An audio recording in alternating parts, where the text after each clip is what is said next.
So what does this mean for us and our many fans? It means we're back on the air. Yes, flying on the air in our mighty spaceship.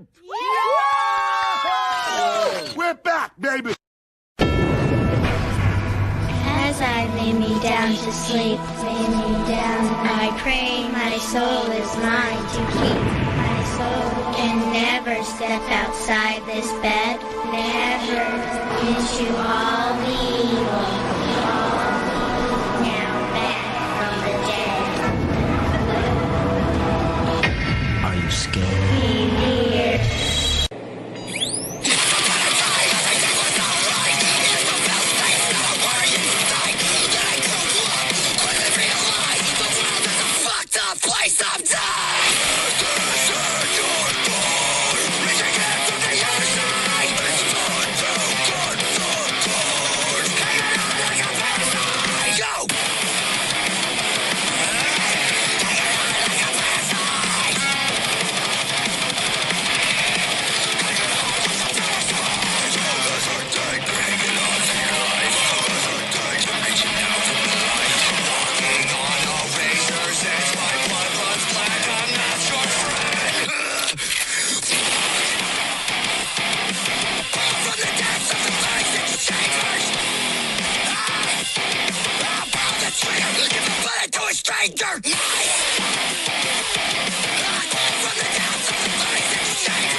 And my God, it's been too fucking long. I don't think we haven't done a show in like 4 months, give or take. Who are you people? Why are you on my screen? How did you fit in this? Where am I? I'm in my village. But welcome to the show. Again, it's been a while. It's been again too long, but for those who 3 years, I think. saw the video and saw what was being played, we aren't alone. It's not just, well, it should be 4 of us, but Jimmy, as always, is not going to be here today. Shock. Wow. Why do we keep him around exactly? I don't know, but we Honor. have something here. We have We need something. someone to throw stupid insults at. That's what you have. That's what you have me. That's what you have me for. But you inherited it, actually. I know. I inherited it from Jimmy. But there's only one way to get this gentleman to join the studio with us right now, and that is by playing his theme song. Let's get him rolling. And welcome back to the show. The one, the only Reverend Grimm. What the fuck is up, everybody? How the fuck are you all doing? We're awesome. It has been awesome to be back with you. We have not been together since March of last year? May last year? Been over a year that I've been gone. Been over a year since so everybody's in fucking trouble. Since the good Rev Grimm has graced us with his presence. But yeah, I say it's been too damn long, so I need to know first how everybody's doing. I mean, down, you and I spoke on the phone the last couple of days, so but Jeff, how have things been? What have you been up to since the last time we were all together, virtually or in a studio? It's been a minute. Well, I had a life. It was going great, and then some jackass sent me a SteamYard thing, and I said, why not? I got nothing else to do. No, seriously. Life is life as usual. I can't complain. I really have nothing to complain about, really. House is falling apart. Work's going. That's always good. Hopefully going to be published next year. We'll see. We'll see what happens. Nice. There you go. Nice. Marco, I mean, you and I keep in contact, but yes, Grimm hasn't seen you in a while. How's things been? I haven't seen Grimm since I started to go back to reporting full time. This is the longest I've been in a full-time communications or journalism role since I started in the field. Like, Nice. which is by the way where you found that picture of me. I'm like, wait, what? I'm like, oh my god, what picture are you gonna pick? I was like, oh, that I took in Harrisburg in 2018 when I interviewed for what was then my first full-time or reporting job. So first, I do have to give the props for props are due. That intro video was done by Johnny Nast, who is the runner of the whole basement show thing. So he made the video. Good job, Johnny. Way to it was suck. and the picture of Jeff is one that I saw from your Facebook, because I felt it was weird to be like, hey Jeff, can I get a picture of you real quick, because that just sounds fucking weird with no context. I so mean, I from your fucking Facebook. Then again, this crew is whole fucking weird. Oh, so let's see here real quick. We will just real quick. I mean, we've got Alex here, and he says hello. Troy, who has come over from the Basement Show, as you all know that I am still with the Basement Show. What's up? As far as the Reverend Grimm, I can't remember the last time I saw him. I think it might have been last night, but there might be a hangover involved there somewhere. So I'm not quite sure. And of course, Mrs. Grimm is in here telling us all to run for the hills. Now, I don't know if she means us run for the hills or the audience should run for the hills. And the spawn, of course, from the Basement Show, my daughter Stephanie, she actually got married a couple weeks ago. Congrats, Steph. Thankfully, after 25 years, I fucking got rid of her. Willingly, right? And the Basement Show with Mr. Nast. Mr. Nast himself is present in the chat, who is my production manager over there for the Reverend Grimm Show. And again, so as everybody knows, as we said, and I showed you last night, that you were going to see something today that most of you have never seen. You are seeing most of the original people from the Verge of Sanity, and of us from the days of Powerbomb Radio, which is a very, very long time ago when we were all young and dumb. Probably not. We're still dumb. Yes, or less. Actually, I will say this is actually nice to see Reverend Grimm kind of cleaned up a little bit. Yeah, Grimm's gone through some definite changes. I mean, I finally decided that, it was time. I'm almost there too. I hear you. Yeah, because, the fucking monk ring was just sitting there going, hi, how the fuck you doing? And I'm like... Yeah, people kept challenging you to a fight. And you kept winning. It's like, all right, I'm just shaving. Oh, speaking of fights, I don't know who saw this on Facebook the other night, but the other night, me and the bitch on the Apple phone, I'm not saying her name, because she will appear, got into a fist fight. And I started getting my ass kicked by the Apple phone. And who other decides to join in but Alexa? So I got my ass kicked by Alexa and Siri at the same fucking time. Okay, I have to ask, what? Yeah. And then the worst part is I called her a twat. Oh, no, yeah, no. And she goes, who am I sending that to? I said, your mom. And the next thing it's trying to do is send a text message saying, I'm going to kick you in the twat to my mother-in-law. So what's wrong with that? So I threw the phone. I'm like, I fucking quit. I just can't. Mr. Nast came over. He got my phone. He goes, here, now try. And I'm like, it's about time, you stupid fucking bitch.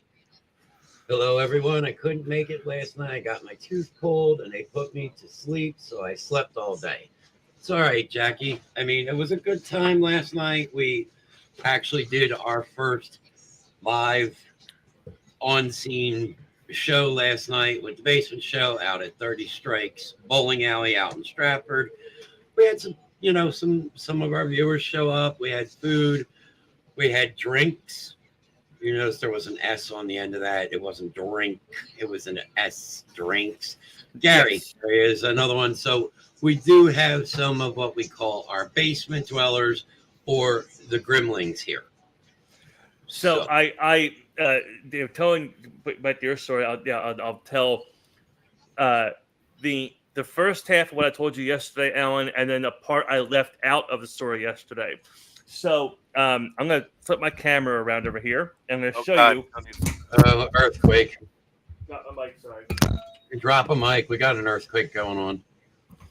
I'm gonna flip my camera on here and show you my now empty fish tank. Thank God Oh, I'm this. not doing like this with the fucking camera because I'm upload chunks. My trash can's full. So we had fish that were given to us by our neighbor downstairs because Are you sure you want to admit this on air? I want to point that out legally as your lawyer. Are you sure you want to do this? Legal counsel over here, the wide. So we were planning on getting fish anyway, and then our neighbor was moving out and was like, "Look, we're moving out. We'll give you our tank and our fish and fish food and the whole nine for free." I was like, "Fine." So we had them, and I was changing the water out and the whole nine, and so the other day I was changing the water out, and they are tropical fish. I had 3 of those weird goldfish, like not really goldfish, but they had there's like fucking gigantic, like this fucking big. Yeah, and then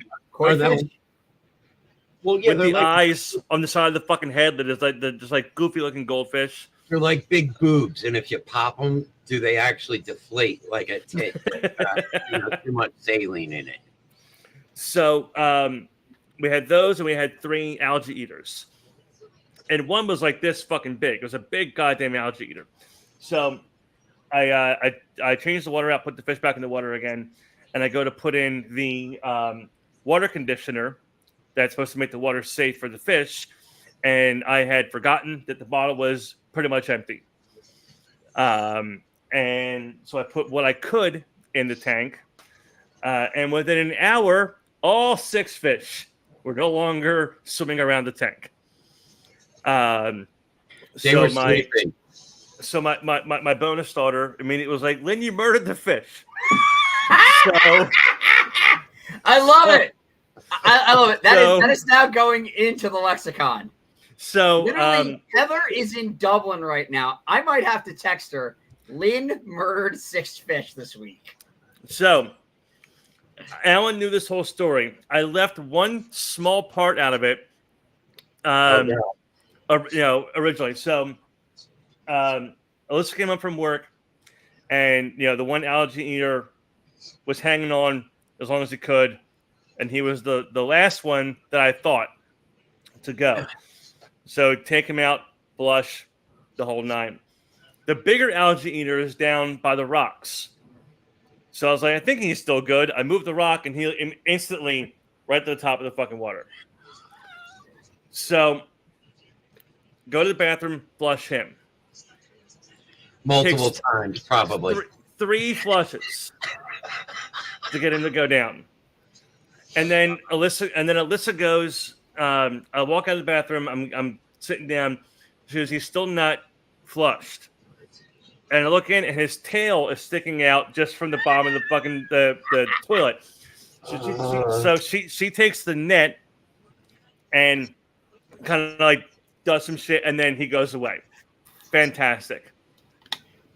Hour or so goes by, maybe longer than that, and I go to the bathroom, flush the toilet, doesn't flush. And there's toilet paper and shit in the toilet, so I thought maybe that's what it was. So I got the plunger, plunge the fucking toilet, take the plunger out, and here's that goddamn algae eater back in the fucking toilet bowl again. Revenge of the algae. So we just gave up.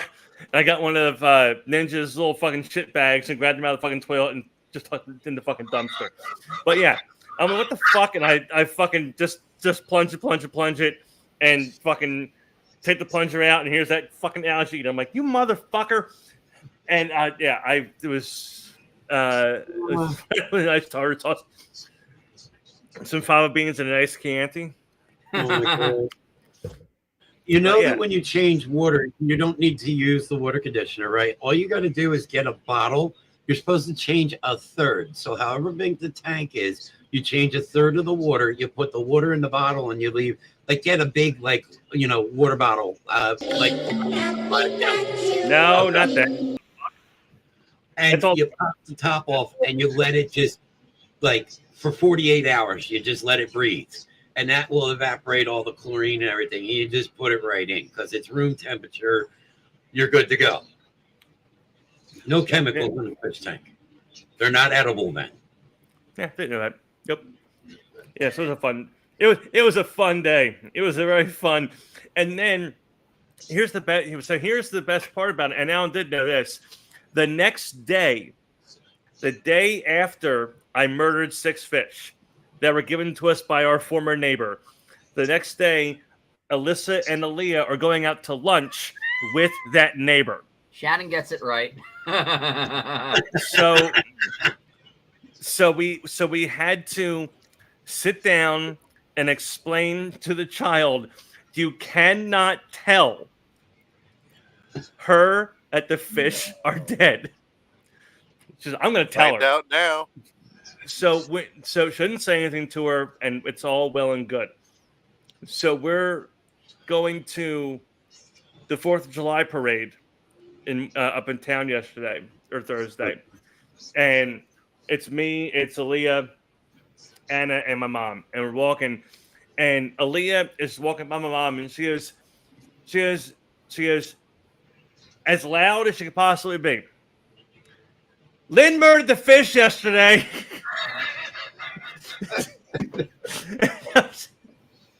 Oh, my mom God. Yep, that sounds about right. And my mom just goes, I heard. So the moral of this story here is might be the perfect match for you because this is I think what the universe has been waiting to give you these many years. The moral of this story is the past. Besides Lynn being a fish killer, the past couple days that I've talked to Lynn on the phone, I've heard the little one in the background, and she's kicked his ass 3 days in a row. And then the one day I decided to start instigating. Oh, no. Yes. So I am telling her, yes, Lynn likes this. Make sure you do this. Yeah, she's fucking punching me in the arm, and I'm like, God. I found out in a couple days is her birthday, and she said that they're getting 40,000 punches, and I went, really? And she goes, yeah, he's getting 40,000 punches. I said, I will come and help you with that. So on her birthday, I am going to intentionally show up and help her punch the shit out of Lynn. I don't doubt it. Let's see what the is. Hey, you see what's on your plate? Did you know that what's missing from the apartment? Fish equals sushi. I'm not sure who this person is, but hi, hello, welcome to the show. Maybe you guys may know who it is. No, we don't know who it is. The chance that it's like a random bot are pretty hard. So the other day when Nick and I were doing our show, we were talking about bots and AI and whatnot. And the moment we did, a chat popped up from Twitch, and it was a very clear, obvious bot chat, and we just thought it was the funniest goddamn thing on the planet. What's the stream? We couldn't tell you what we're trying about, to figure honestly. that out. Also, it's the most random assortment of nonsense. Shit show. But we talk everything: music, movies, pop culture, stupid Titties, nonsense. plots. Welcome to the show. fish killing. Murdering fish. So before we get too far into the fiasco of this show, I do have to plug something real quick because it's happening in actually in less than a month now. And that's Monster Mania. It's Monster Mania 59, and it's going to be at the DoubleTree Hilton in Cherry Hill, New Jersey. VIP tickets are completely sold out, and they did something different this year. Robert Englund's going to be there this year, Oh, how's and that different? so here's and I thought it was brilliant what they did this year for it. So they released limited VIP Robert tickets only. So they had the VIP regular tickets and then Robert Englund only VIPs, and they only did like I think 50 of them to give non-VIPs the chance to get in line. So I mean, that makes things better because think about it. Fucking England's line, like the last Monster Mania that I actually made it to. This year we were actually going to try because we opened a business, Holand's Customs, which is named after AJ and Hope, and we do. If you can dream it, we can fucking make it. I mean, there's 3D printing, there's tumblers, there's tumbler bongs where you can smoke you can hide your pot in here. I mean, it's Sure. legal now in Jersey, and there's like 1,000 places selling it. Jesus. Yeah. Well, Yeah, this you don't have to hide it. you get a tumbler like what you got, and you put a top on it. Now they sell it and say it's a hookah smoking device, Oh, but yeah. no, it's a straight out glass bowl. You're smoking a fucking dope. So, but what they did and so the Robert Englund VIPs have their own jump the line is only for Robert. The other VIPs you can just jump the line for anybody else. So, they're gonna make it a little bit easier for everybody. So, I mean, I already named one guest. Robert Englund's going to be there, but going through the rest of them, I'm not sure if he's on here yet. William Fisher's going to be there. Sosie Bacon from Smile, 13 Reasons Why. Mary Shelton from Scream 4 and from the Scream 5. Mikey Madsen from Scream 99. Mikey Madison from Scream 5. Tony Revolori from Scream 6, and he was also Flash Thompson in Spider-Man. Melissa Barrera from Scream 6. Ronnie Blakely, who was Marge Thompson in Nightmare on Elm Street. Amanda Weiss from Nightmare on Elm Street. Heather Langenkamp, Nancy Thompson from Nightmare on Elm Street. Simon Bamford, Doug Bradley, Barbie Wilde, and Nicholas Vince from Hellraiser. And they're going to be doing a big Cenobites group photo. That would be awesome. Andrew Robinson from Pumpkinhead 2, also from Hellraiser, Child's Play 3. Ashley Lawrence from Hellraiser. Juliette Lewis is going to be there. I mean, okay. Natural Born Killers, Cape fucking Fear from Dusk Till travel. Dawn, Christmas Vacation. More movies than you can possibly name. William Shatner's going to be there. Wait, we signed the paper. Clive Barker's going to be there, and making his very first Monster Mania appearance, which is one that I'm super excited for. He was in Scream. He was in Little Nicky, The Water Boy, Click, Black Adam, and he was Arthur Fonzarelli. Henry fucking Winkler's going to be there. Oh God. I mean, that's pretty. He's fucking going to awesome. tell you about how his dad lost his eyesight, so he doesn't want you to lose eyesight. He's going to be No, the last Monster Mania I went to, I went with the kids. I think that was the one right before. No, it wasn't the one right before the fire. Actually, the last one we went to was when Charlie was still there, when Charlie Hunnam was there. Charlie Hunnam was there, yeah. And Charlie made Hope stay because he's like, "You are the cutest little thing." And I'm like, "You can fucking keep her. You will want to give her back, but gypsy rules apply, motherfucker." And then I took them to see, they met Matthew Lillard, which he was really awesome. He actually got up and walked away with us. He goes, "I'm going with these guys. These guys know where the party is, so I'm going to go with these guys." So he was awesome. But yeah, I mean, I haven't been back since. And as I said, over the past year, as you know, let's see, Sunday is actually my 1-year anniversary with the Basement Show. So I'm sure next week that Mr. Nass will be giving me a party because the Grimm requested a fucking party. It's just how it is. Of course. I want a party. I'm getting a fucking party. And as I said, we started holding customs with he held her hand and kissed her head. She made sure to tell everyone she got kissed by Jax. That was true. And there are hopeisms that we can use. I just wish I had her voice for it, because you guys do know we have been doing this wrong the whole time. You know how women get pregnant, right? Uh, I mean, we know how, but how? Yeah, did, but no, how did? Nope, that is all wrong. You stare at a girl's ass and they automatically are pregnant. So every time you are walking down the street and you are staring at asses, think of how many kids you have out there. The other day I was at the store, this girl, she got 10 in there. I mean, there's 10. She's going to be freaking out all 10. Also, we did find out that Daddy couldn't be a lesbian because I was born in America. More than likely to be one then. What are you talking about? And the old famous one is there are no pussies in this dojo, and keep your fucking COVID to yourself. Yes, that was my 7-year-old little girl. And she was a fucking handful. And man, I'll tell you what, I miss them every fucking day. Yeah. It's still rough over the past year, but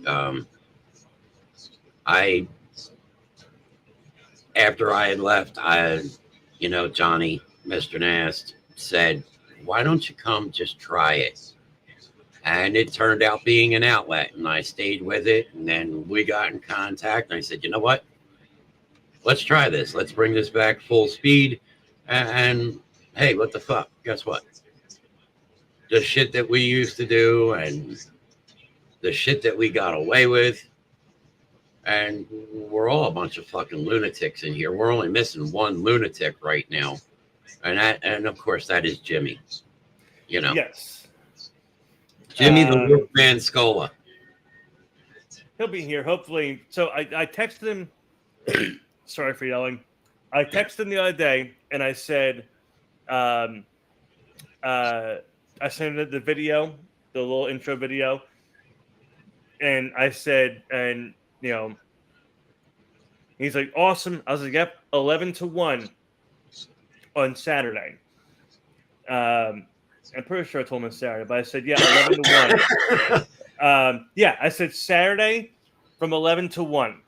He's going to be looking like 3 days later. So no, I texted fucking Monday. I texted him last night. You're going to be on tomorrow. His response, on? Oh shit. For some reason I thought we weren't coming back until 11-1. Fuck, I'm stupid. I'm working until 2 o'clock today. Sorry, man. He's not wrong. At least he admits it, and we have it in writing this time. Like, I didn't put 11/1, 11 dash. I don't know who writes dates anymore. 11-1 dash whatever. Do you, Jeff? I have to for my work. I just go, today is a day. Give me a couple minutes. I'll think about it. I'm not sure what it is. I don't want to waste my brain power on that. Well, according to most now, we have found out I have dementia. Oh, we knew that right away. We knew what? Exactly. I got dementia? When the fuck did this happen? Who the fuck told me? We were waiting to surprise you. We have a present and everything, but you blew the surprise. What are you surprising me about? It's like the old joke, the worst part being told you have Alzheimer's. You're not told it just once. I kind of lately been going places and pulling the whole 10-second Tom thing. Hi, I'm Tom.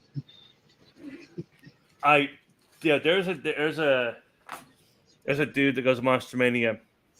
We've all taken to calling him Invader Zim. And he walks around. Jeff, you might have seen him there before because you're going for a while. But he walks around carrying a tiny Invader Zim like plush toy, and he's either wearing a trench coat or like he's always wearing some kind of fedora hat. All around goofy dude, to the point that like the volunteers have had to tell him stop bothering the stars. Like he'll like be at their table just talking their fucking ear off, and we're like, all right, move along. You need to leave, and he'll just go okay, and he'll just walk away. So from that point forward, everybody just calls him Invader Zim. And so he wears a trench coat. You said. Is it open or is it kind of like buckled up? It's open. It's an open trench coat. I was going to say, because otherwise, you know what's going on under there, right? Happy penis. No, happiness. Happy penis. She's not wrong. He's looking for a little. Hello, this is Punja. I am looking for Pookie. Do you know how to keep your man happy? You've got to hawk. There's nothing. That sounds more like fucking Iron Sheik than the Broad did. So that's amazing. Fuck! I have fuck the Hawk Tour. No, it's called. It's called.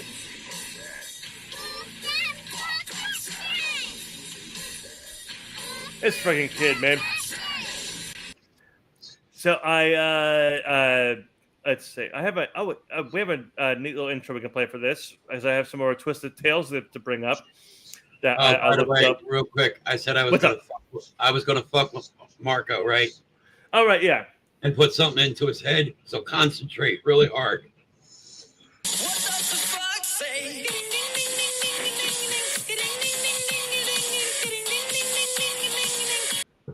So now the rest of the show, he's going to be like, motherfucker. So let's. I like that song. I don't give a shit. We make that joke all the time in the car.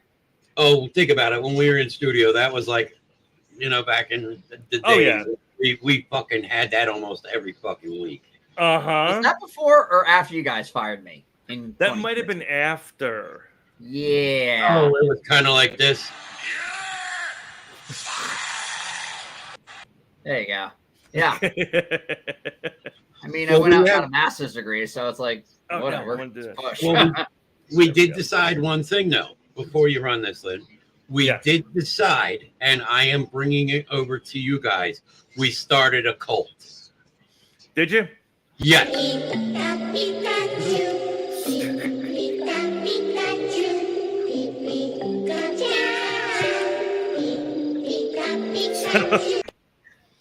So, Jeff, let's play a script, and then Alan, I have a story we're going to begin with that is just for you. Oh God! I was looking up some stories to bring up. So let's play our new intro to this, and we're going to do our Twisted Tales for you.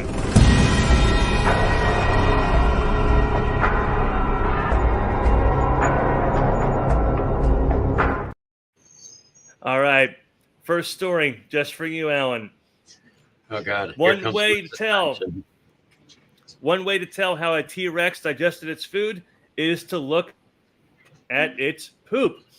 Bone fragments in a piece of fossilized excrement at a new museum in northern Arizona called the Pooseum are among the tinier bits of evidence that indicate the T-Rex wasn't much of a chewer, but rather swallowed whole chunks of its prey. This sample is one of more than 7,000 on display at the museum that opened in May.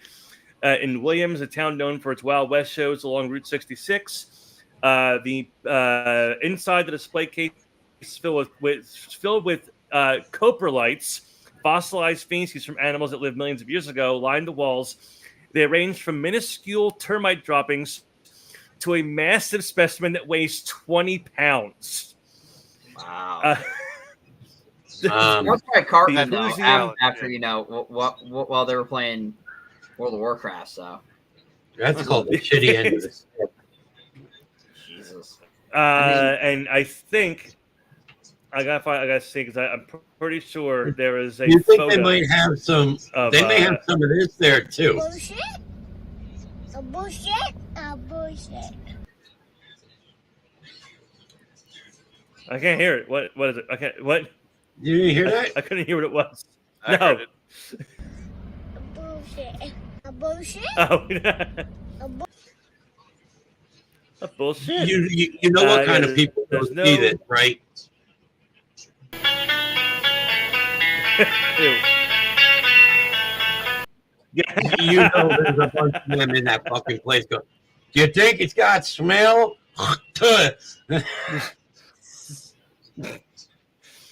Our next story. This is just funny. Wait, that's A it? 6 We foot can talk tall about wax shit anymore? replica. A 6 foot tall wax replica of the 16th president, created by artist Sandy Williams IV, was installed February Northwest Washington. Although Williams told New York Magazine that public art pieces were always meant to be to melt, it was installed under a shady tree so it could survive the summer. But thanks to the temperatures topping 100 degrees over the weekend, Lincoln's head got a little too gooey for comfort, so it was removed and stored for safekeeping, with plans to reattach it on Tuesday. And of course, there are the jokes that have come rolling through. Just like old Abe to wax eloquently. And so the one picture, because like the head is like leaned back, so it just says "Honest Dave getting that good." It looks like a Blumpkin.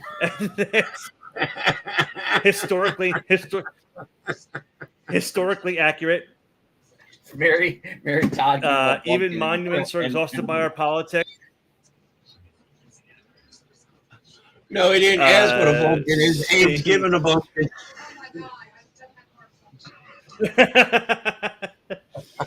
When the edible hits a little too hard. Other than that, how was the statue, Mrs. Lincoln?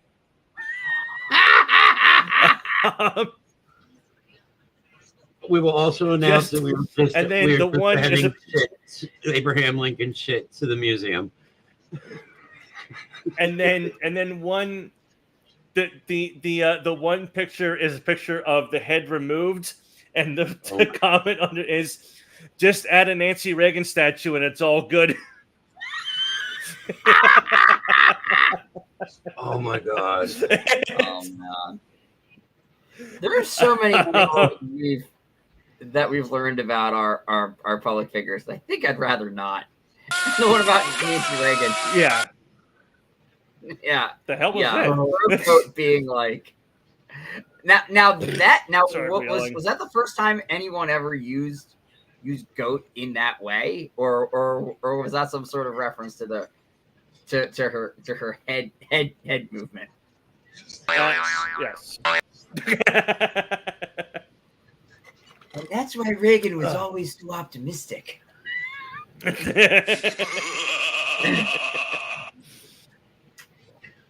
Oh my god.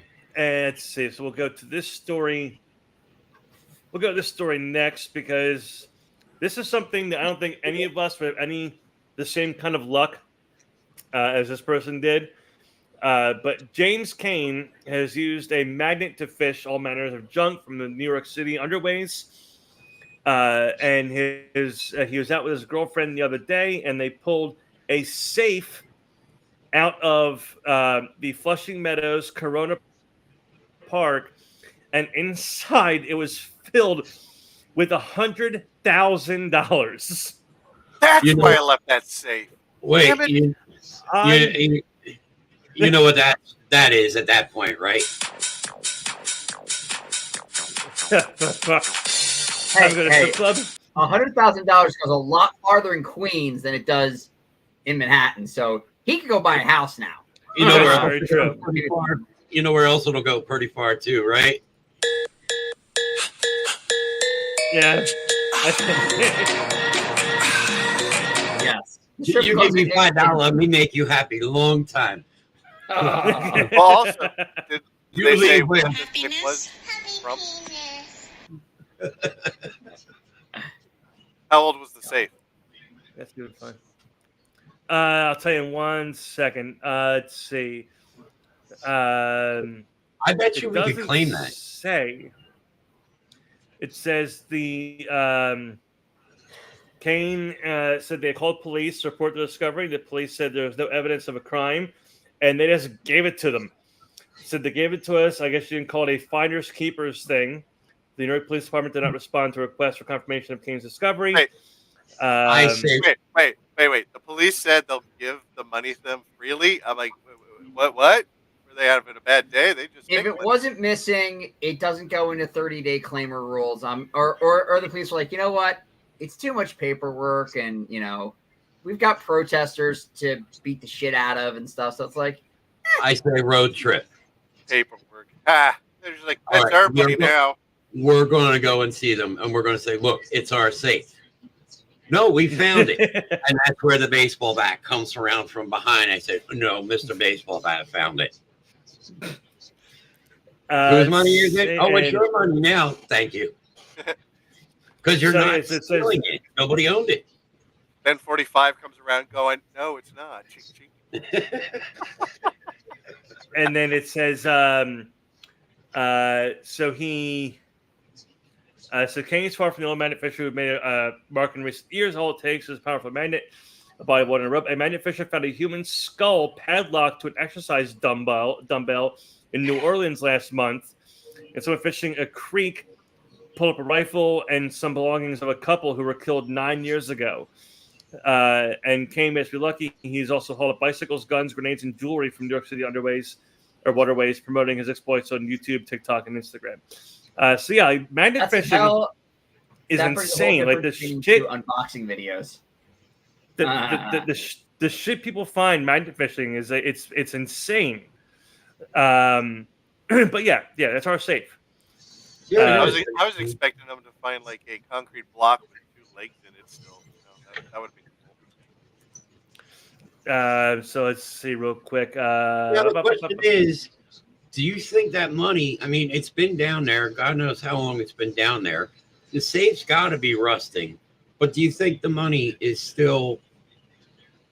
I mean, it's still going to be spent. I just closed the story, but I'll see if I can find it again because there was something in there about that they're going to take it. Hold on a second. Because I mean, also think about it. Those serial numbers on those bills by now would have most likely been taken out of circulation because anytime the money goes back through a bank, the bank automatically records the serial number. Some of them, depending on how old it is. I mean, the bills may actually be worth more than what they're actually printed. When you think about it, especially with collectors and stuff. Yeah, exactly. So it says, currently the bills are very delicate. We have them now enclosed in bags to keep moisture in it, so it doesn't become dust. Kane added that he is planning on visiting the department at the Bureau of Printing and Engraving that specializes in repairing damaged money. It will take a while. It could take up to 6 months to 3 years for him to go through it all and give us the value of the money. So they're going to be able to get all that money that they found, but it could take 6 months or 3 years. So here, I'd like to give they can let's claim this out.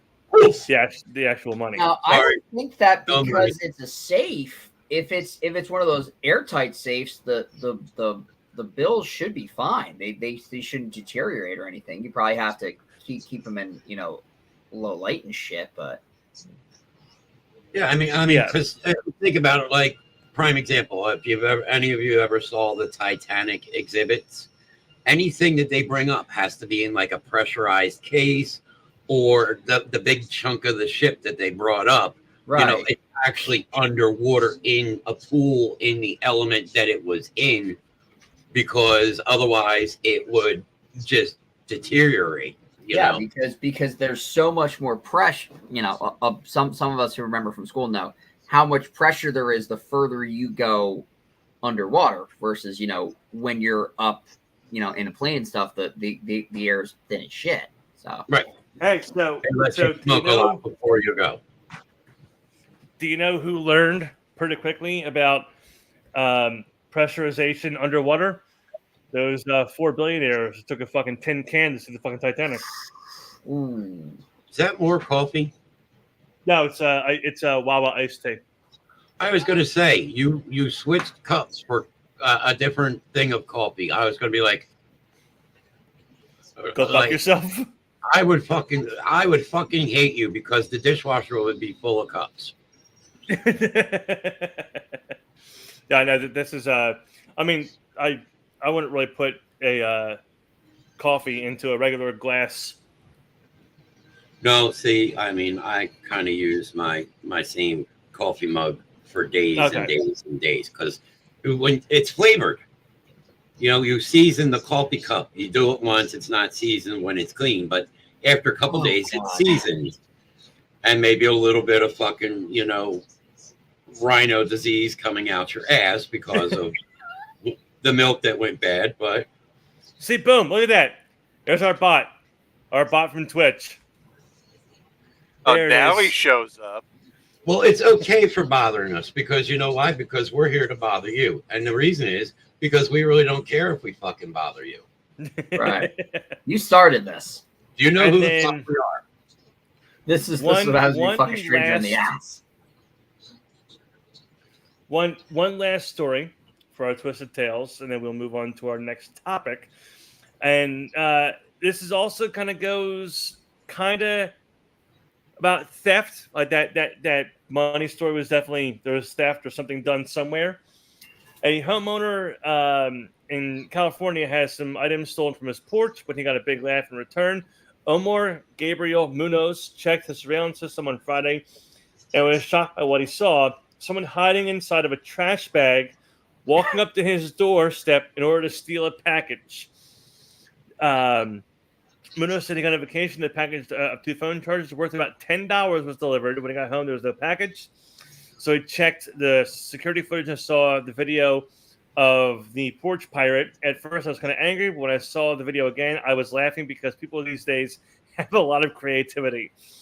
A dude disguised himself as a trash bag to steal somebody's fucking package worth $10. You know what that reminds me of? There was a story. It probably is the same moron too, about world's dumbest criminals. It was one hardware store apparently has a security guard. Don't ask me why, but they do.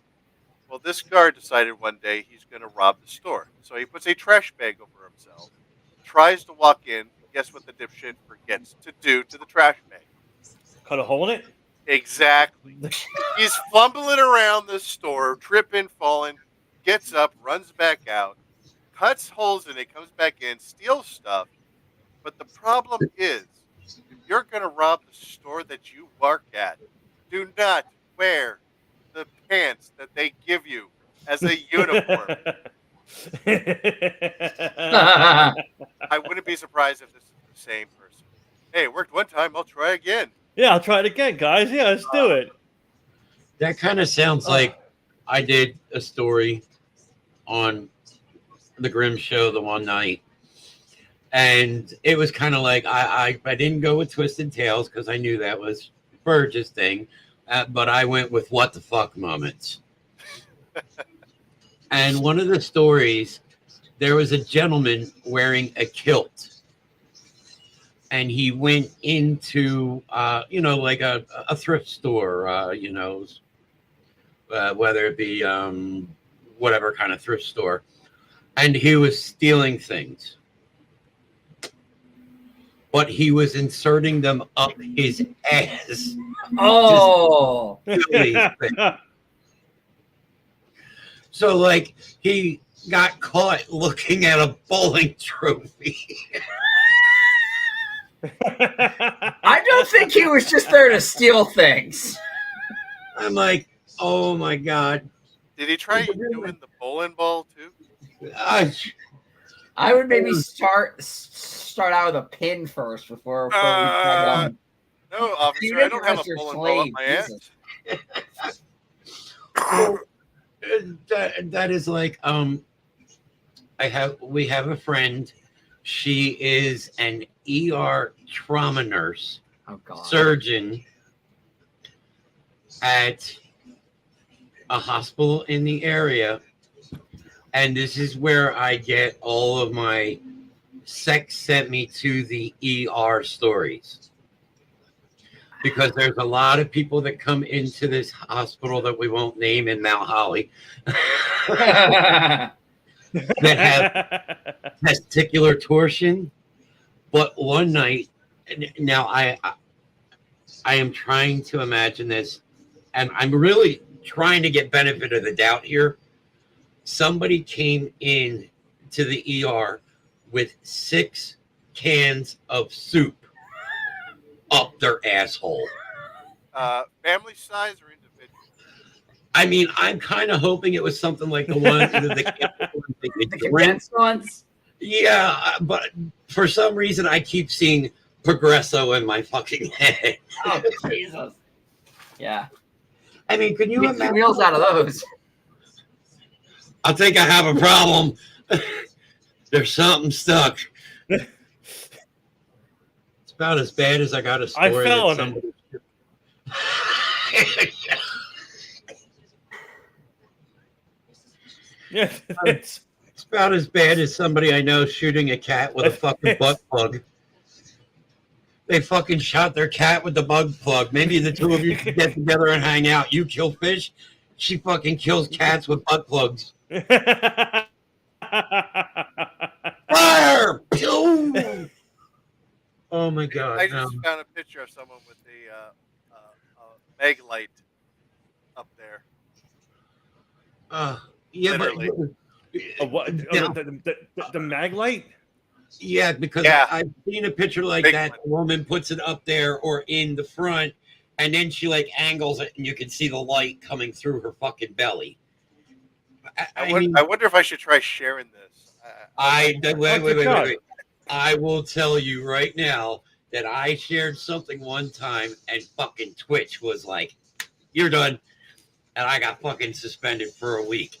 It was 20 seconds, and I was fucking over with. It's like, fuck me. Well, it's an X-ray of it, so it's not like it's... Well, an X-ray, yeah, I think you could get away with that because we are learning, people. Twitch, take notice. This is for medical learning purposes. We are all learning to become doctors here. Yeah. All right. So you want me to try sharing this? We are going to be rectologists. All right. Hold on. Yeah. I think I just do Either the share present, it- right? Yeah. Present and then share screen, I guess. I think. Yeah, present, find what you want to present, and then share screen. All right. Let's see. Oh, Mama D is here. Mama D, how are you doing, dear? Oh, Yep. This is the one I want to While share. you're doing that, I'm gonna pull up. All right. There it is. You- You should be able to bring that up. You could replace mine with... No, you can't. All there you go. So yeah. So as you can see from here, it's going in this way. Obviously, he did it wrong. If you wanted to look up there to get some light, you had to. So remember, if you're doing flashlights, it's the shiny end first. Yes, of course. As Grim is staring in amazement. Yeah, it's all the way up there. It's all the way. Like, what the I fuck mean, is wrong with people? And I will be willing to bet. And look, I am not picking on anybody here. I am not. I am. Please don't take it that I am. But we all know that the Grim is not apologetic, and he says what he wants when he wants. That will be the first person to tell you I'm not gay. all right, let's see what else we got over here. All right, dumbbell. A dumbbell? Bottle. Yeah, it's Please not. tell me this isn't like the one with big plates. This is like the one you get in Walmart that's like 2 pounds. Yeah. No, Yeah. Hold on. You know the drill. Here we go. Talking about. It's a girly one. So unfortunately, he's not man enough to go bigger. Unless he's working up to it. You know how you have to work into it. You know. Poor different Shannon apparently walked for a long time. And women complain about a dick up the ass. Oops, sorry, wrong hole. At least you're getting that back out. Oh God. Could you imagine sitting on the toilet trying to push that thing out? Boom. All right. Let's see what else I got here. Oh my God. What the fuck is wrong with people? Yeah.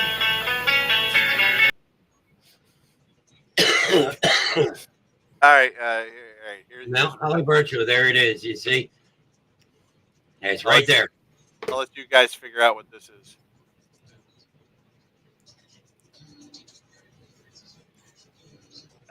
Is that a thermos?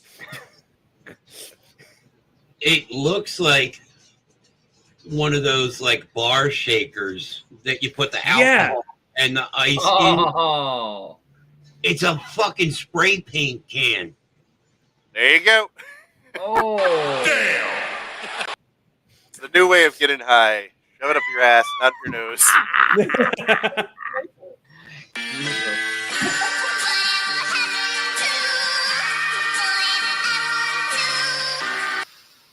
Jeff's dying. I love it. Great. Well, I do know somebody that would say one thing, and it's right here. So yeah, well, keep this in mind. Dixie gonna make that money. $20 is $20, bitch. Yeah. You gotta tell them about Porsche or the So, Alan. Hold on. Shannon just brought one up.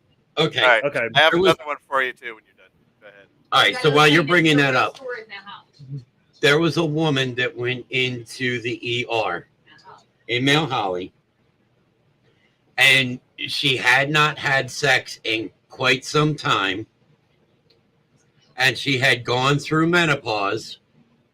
Ooh. And obviously she fucked King Kong because he ripped her in half. Literally. Reconstructive surgery all down in that area. Oh, dear God. Like she hadn't had sex in like 6-7 years. My girlfriend's a nurse. And it was like, oh, I'm sorry about that.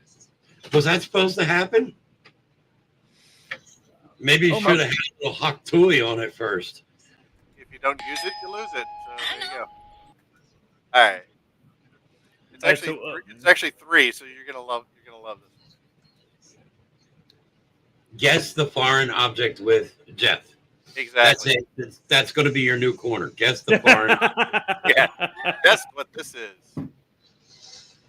Let's see. The middle looks like, I can't tell if that's a SIG or a Glock.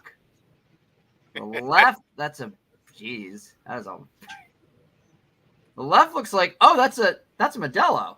Yeah, it's like a Modelo bottle or something. It's a Modelo on the left. I'm not so good with the guns. The fact that Marco knows the problem the bottle of it in an asshole by the shape fucking scares me. Okay, in my defense, Shannon, we were at Lynn's house for his birthday, and yes, in there. Yeah, not a lot of bottles look like that, and you can't find ponies anywhere anymore. So it's there's going to be a spot here. This is the Reverend's corner. The Reverend says at times there are certain occasions when you want to make sure you admit or take out part of that story. We were at Lynn's house. That explains it all. And this last one, look, sir, ma'am, you do realize when you get to the balls, you are supposed to stop. And you are exactly right. You can't pull out, right? Jesus. You can see the shadow of the guy behind them. They got stuck. He put it in his own shit. Oh my God! Would you call that the unlucky Pierre? That's my thing is that's what you call locker boxing. My thing is this is loaded. Yeah. Oh wow, it is. That's not hard. Or you're gonna shoot yourself. I'm hoping they have the safety on. That's all I'm saying. Safety first. We all know this. That's not how you unalive yourself, guys. It's the wrong way to do it. Yeah. Look, it's not locked. Suicide is not right, but you are definitely doing it fucking wrong. Yeah. I can't reach my chin. So go the other way. Oh God, this is really going to be bad. No, this is bad. I just got the. Just imagine Kurt Cobain. Oh. I'll see if I can find that one. Way too fucking soon. Yep, there goes my fucking punishment. I'm getting suspended. All right, I'll see if I can find one more, then that'll be it for my continue on. Oh. Yep. We'll do one last one of those, and then we're gonna hop into music news. I have some stories, and then again, Jeff has his guess the foreign object, and I have a nice little guessing game for us to play too. Oh God! There you go. Oh no, we don't want to. We're going to stay away from my games because they are would you rather, and they have been really fucking raunchy lately. Oh. Welcome to Jeff's Corner with weird things shoved up your ass. Marco had to stop on that one. That was going to come back out. All right. I got one more for you when we're ready. This will be the last one for now. And so you guys do it. Keep it a surprise for me. I have to go open the door for Anna real quick, so I'll be right back. I gotta wait because this one's for Lynn. Okay, hold on. Oh my God! Yeah, wait till I get back. So the question that I will pose, that I posed last night on my show: how big is too big are titties? Like, at what point are titties too big? Ooh. If they can knock you out in one swipe. Heather has threatened to suffocate me with hers. She wears a size L, so. I'm gonna see if I can find this chick real quick. I mean, there's some women on Tumblr whose tits are like cannot be comfortable, but like they probably wear like Z's or something, or I mean, like, what is the largest? Triple D's are too big. I don't know. I would have to say if they're bigger than your hand, then there's a problem. That's right. I will because I respect the woman because I know they have back issues. So Yeah, that's true. You don't want them to. I will bring this one up.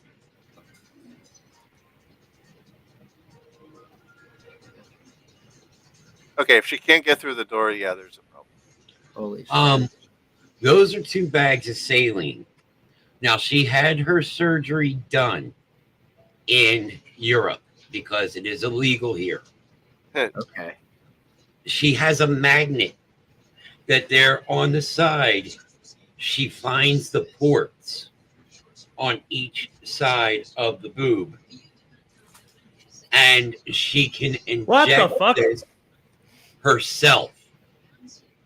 Her goal is 10,000 cc's of saline.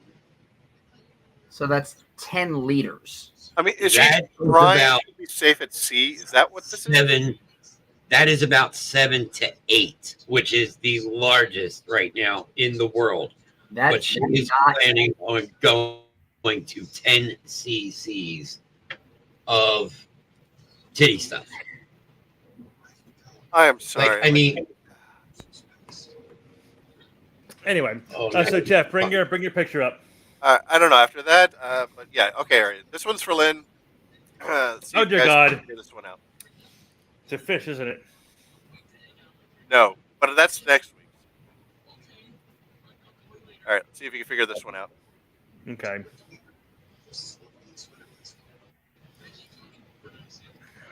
Dear God. You got to bring it on. Wait. The screen. Oh, hold on a second.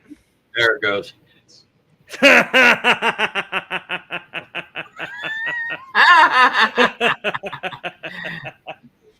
Oh dear God, that is fucking great. I mean, most people claim that his head. I gotta tell you, this anus, it's fantastic. My hands may be small, but it is the best I've ever seen. And that's here. Guess what it is with Jeff. Okay, The there you go. the cleanest. Dear God. 9,580 cc's in each side. No woman should stand up and cause wind shear. Like, that is insane. Oh yeah, this one has to wait till next week. I'm saving Of course, it's going to be So it means that she is carrying almost 20 kilograms in total on her chest every day. That's 2.5 U.S. gallons of liquid in cc. So you think about car engines. Car engines are like a 368 or so. Those are in cubic. Well, hold on, we gotta do cubic let's see inches what now. happens here. Cubic feet. Try to make sure. So that's 584 cubic inches. So that's bigger than like muscle car engines. Everybody can hear me, right? Yes. What? Okay, good. All right. That's what I make sure. Yeah. Anyway. What? Sorry. Yeah. What? All right. Triple D's big. Look up Foxy M. That's what I pulled up. See, she is a triple K. That, again, no woman should stand up and cause wind shear. That is insane. I'd be afraid. I mean, think about how much one just weighs. Are you still working on that math there, Marco? I mean, I was going by volume. I don't know what exactly the pound thing is, but the idea of cubic inches, it's 584.6 cubic inches, which is bigger than most car engines. So that is fucking insane. Think what would happen to your head if she like really rolled over in the middle of the night. I mean, it's kind of like worse than stomp the curb. And the only reason I'm using that is because that was on the other night. I mean, how did he die? There was a story one time a woman actually killed her husband because he was performing oral and she sat on his face, and she was a big woman. God damn.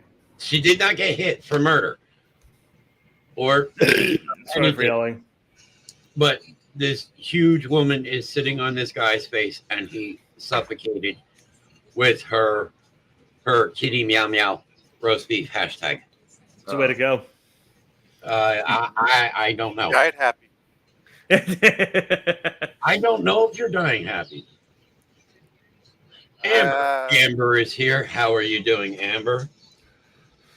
All right, so we're gonna hop now. She's a kick drum. Yeah, more for us, Jeff.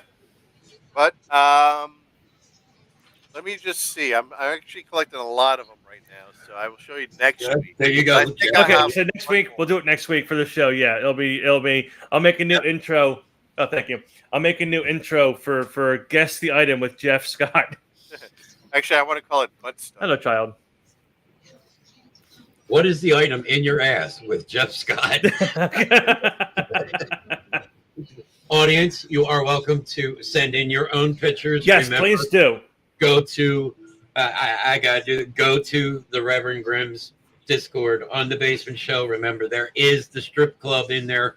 You can add your own items, and we will gladly show. We will just not give your name. We will. Yes. We will gladly help you out there. And you can message them. You can message them also to the Verge Facebook page. You can tweet us. You can tweet us at Verge _radio. You can send it to us on Instagram. Either way, it doesn't matter to us. But we're gonna hop now into music news. I got some shit to bring up that I think Alan will. One of these two might aggravate Alan a little bit. We're gonna find out. I think me and you already watched.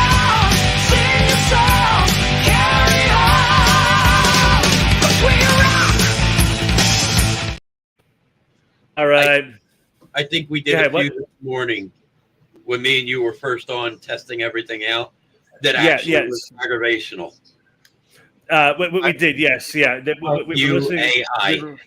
listening to AI covers, Aussie AI covers of different songs. They were fucking awful.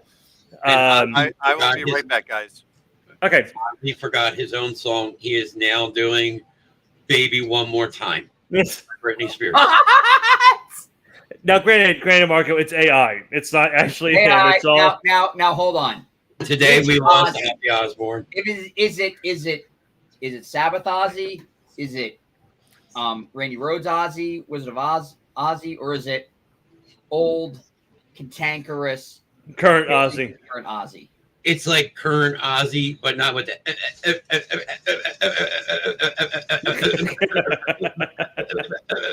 going on. Because now, I mean, look, it will be a sad day when that man passes. Do not get me wrong, because he is the true Prince of Darkness. You know, he is a pioneer in the industry of the music that we appreciate, you know, the more heavier metal. I mean, Black Sabbath was one of the first bands to actually use distortion. And how did you do it back then? You took a razor blade to your fucking amp. All right, so so before we get into this whole thing, while we wait for Jeff to come back, I will say this. So there's one song, and one song only, that I need Ozzy Osbourne to cover. It would be this one, without fail. Take his name and he appears. I believe in Joe Hendry. I believe in Joe Hendry. Ann and I ended up going to TNA over at the 2300 Arena last week, and we were able to see the magic of Joe Hendry live and in person, and it was magical. It was a beautiful experience. But I did forget how, because he was in the Battle Royal at NXT for like 5 seconds. I couldn't tell you what his gimmick is. I couldn't tell you. All I know is that we all believe in Joe Hendry. It's all I. Can he actually work? He can work. Yeah, 100%. He can work. He's at TNA. Okay, so yeah, I'm just looking at him. That is TNA's version of Kip Sabian from AEW. Probably, yeah. Yeah. Hair and everything. Their gimmicks right there. He's been going for a while though. Like he's been. I think he needs to leave again.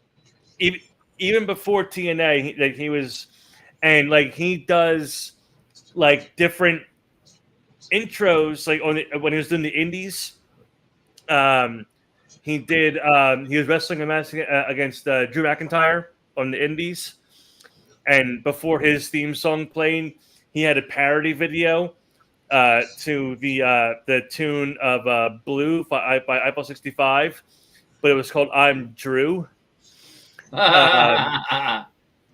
TNA one time, he sang a song live for AJ Francis, who was top dollar in WWE, and he sang it to the tune of Creed's Higher, but it was instead called Could You Please Get Fired? But yeah, he definitely can work. Oh, I'm just Oh,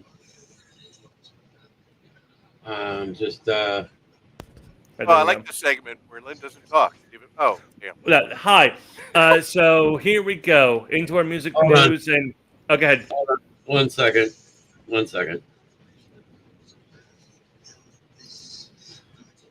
What? He's about to share something. Oh, baby, why? AI cover? Nice.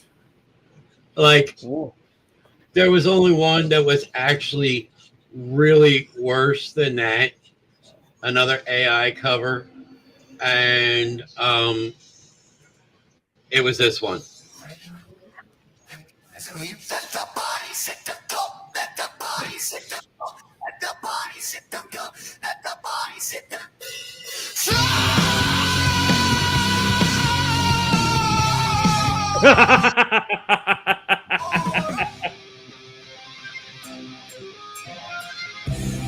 I mean, if we're going to do it, then this guy should be doing it. Oh, the old dude from America's Got Talent. Fucking ads. Hold on.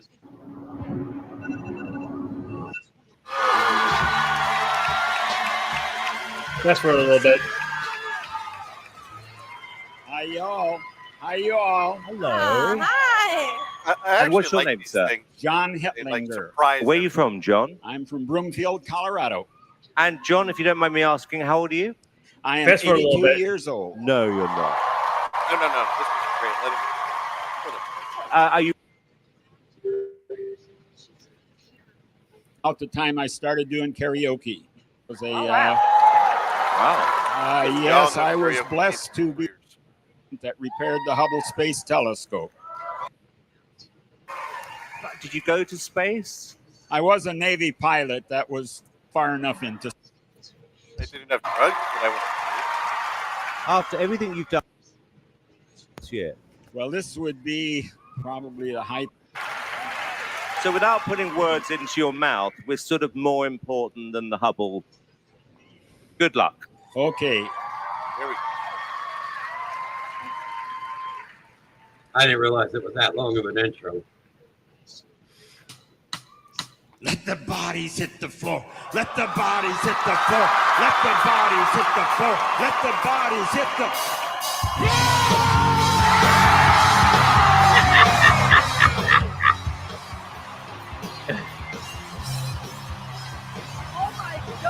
Well, so hold on a second.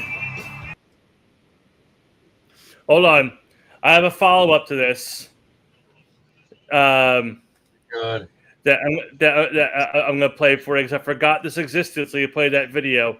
So I'm going to follow for it before we get into the music news. Here, Not the lame is it? Troy is back. He was putting away groceries.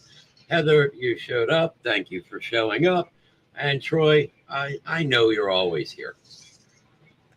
But I'd rather see that old man in concert than Ozzy doing Baby One More Time. Hold on.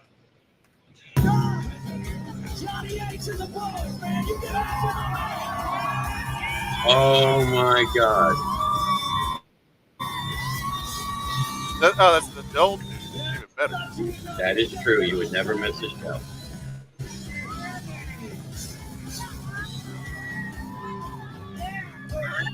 His pants are hit stuff so fucking high. What the fuck? This is like anti-metal, but metal. That it should not exist. It should create a black hole of like. Oh God, he's giving the devil horns.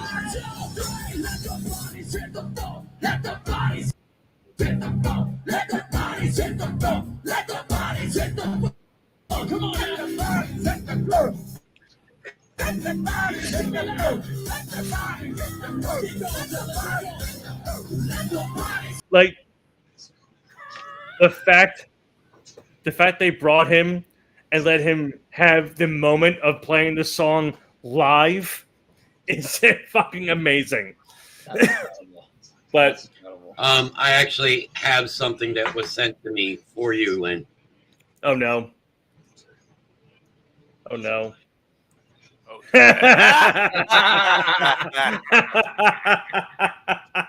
beat me to it. God.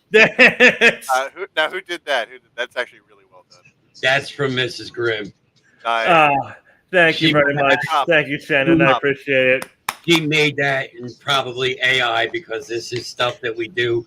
So there could be potential at Holland Customs that we could make that into a shirt and actually share that out.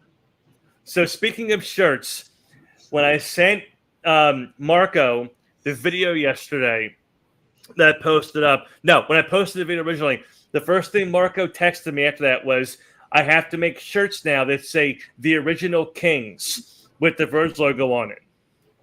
There you go. So if Alan's the Mad Red King, you're the Burger King. Which is better than what I was going to call you, King Nothing. But, that would have been good. What's Jeff? Jeff's probably King Friday the 13th because he's like the chill one in the group. And you're the Show Tunes King.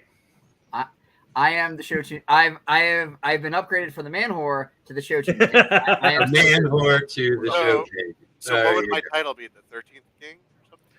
Yeah, 13th. There we go. 13th King. There we go. There you go. So The original kings have returned. And then Jimmy is the king of sidetracking. So yeah, that right. is sidetracks. Well, wait a second. I have noticed something here. So far, we've kind of been on the same thing, and we've been staying on topic. Yes. Are we feeling okay? Don't ruin the flow. It's because Jimmy's not here. Because you're here and he's not. Yes, that's it. Jimmy's not here. We finally, after fucking like 13 years, have figured it the fuck out. Sorry for yelling. All right, so the first bit of music news I played the intro for 10 minutes ago. We haven't gotten to it yet. Again, one of these two is going to make Alan angry. I'm not sure which one it's going to be. So the first one, in an interview with a Swedish radio station, Motley Crue bassist Nicky Sixx was asked for his opinion on Gene Simmons and Paul Stanley's announcement that Kiss will live on forever as digital avatars created by the ABBA Voyage team. He said, I love technology. I think as long as it's coming from an artist that says, I have something I want to do, and this technology is going to help. Like with Motley Crue, latest video of Dogs of War. When I think our first live video, I don't know how much the video might cost thousands of dollars. There was no MTV at the time, so it was like, how can we shoot a video? That way, when it's on the news when we were on tour. I don't know what the future holds. We did some stuff with holograms years before the technology was really fleshed out. At some point, we're not going to be here anymore. I mean, not as Debbie Downer, but it's just not going to happen. And how great for your band or whatever it is that you do to be able to go on forward for generations and generations. So I think when time is right, put us in a coffin and fire up those avatars. So yet another band is going to tour, possibly using avatars like the ABBA, and now, as was announced a few months ago, Kiss will sell out arenas with computer-generated images. They think they will sell out arenas. No, they will. They will, because if I know anything about Kiss fans, they will spend all the money they have on anything that involves Kiss. For example, at the Kiss mini golf course in Vegas, they sold Kiss branded air guitar strings. And it was just an empty plastic bag. And it had the Kiss logo, air guitar strings, and they were $9. Bullshit. With 4 votes, you are the weakest link. Goodbye. And then this one, Jeff, as I said, I wasn't sure which one was going to make you the angriest. This one might not. We're going to find out because it involves a gentleman that you know very well. In an interview with Brazilian music journalist Igor Miranda, Zakk Wylde was asked about Charlie Benante's recent comments that there has been talk about the current lineup of Pantera releasing a live album. Joining the Black Label Society for frontman and the Anthrax drummer Pantera's reformed lineup are supervising members Rex Brown and Phil Anselmo. Zakk said, yeah, whatever these fellas want to do, we knock it out.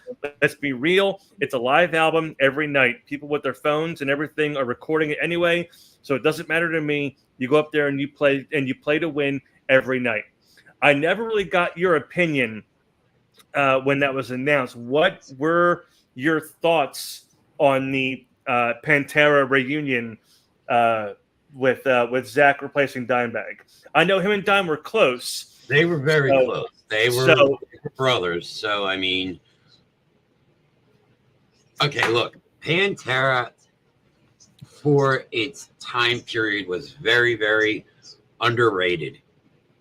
It was a very underrated band. And the problem is when they finally started to get where they needed to get to, the band was already in shambles. Phil Anselmo was drunk all the time, completely fucking medicated.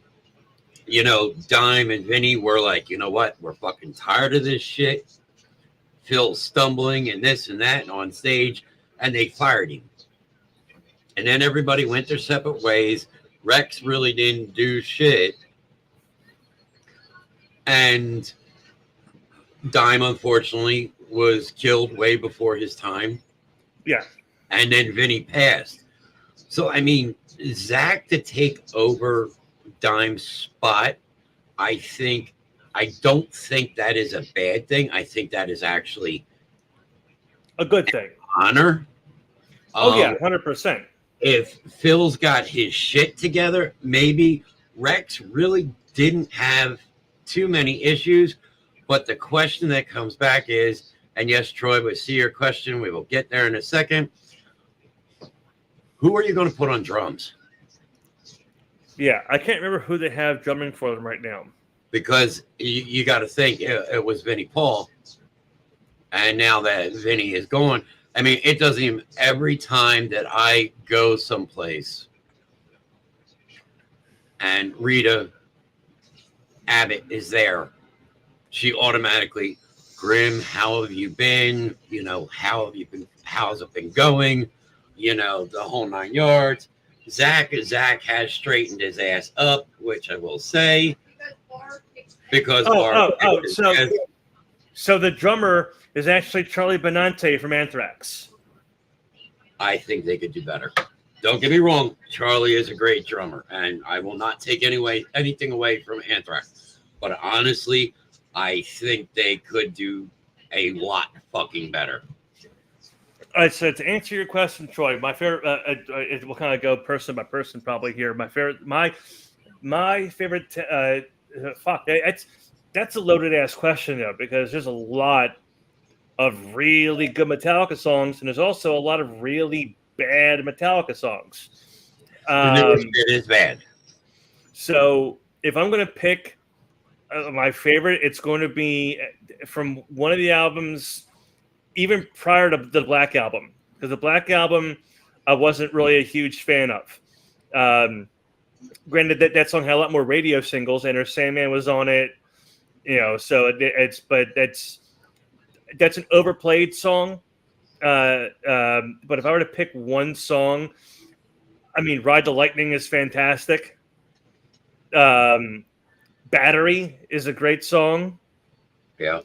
But if I were to pick one of my favorites, for me, it's For Whom the Bell Tolls. I love For Whom the Bell Tolls. Graham, your turn. My turn.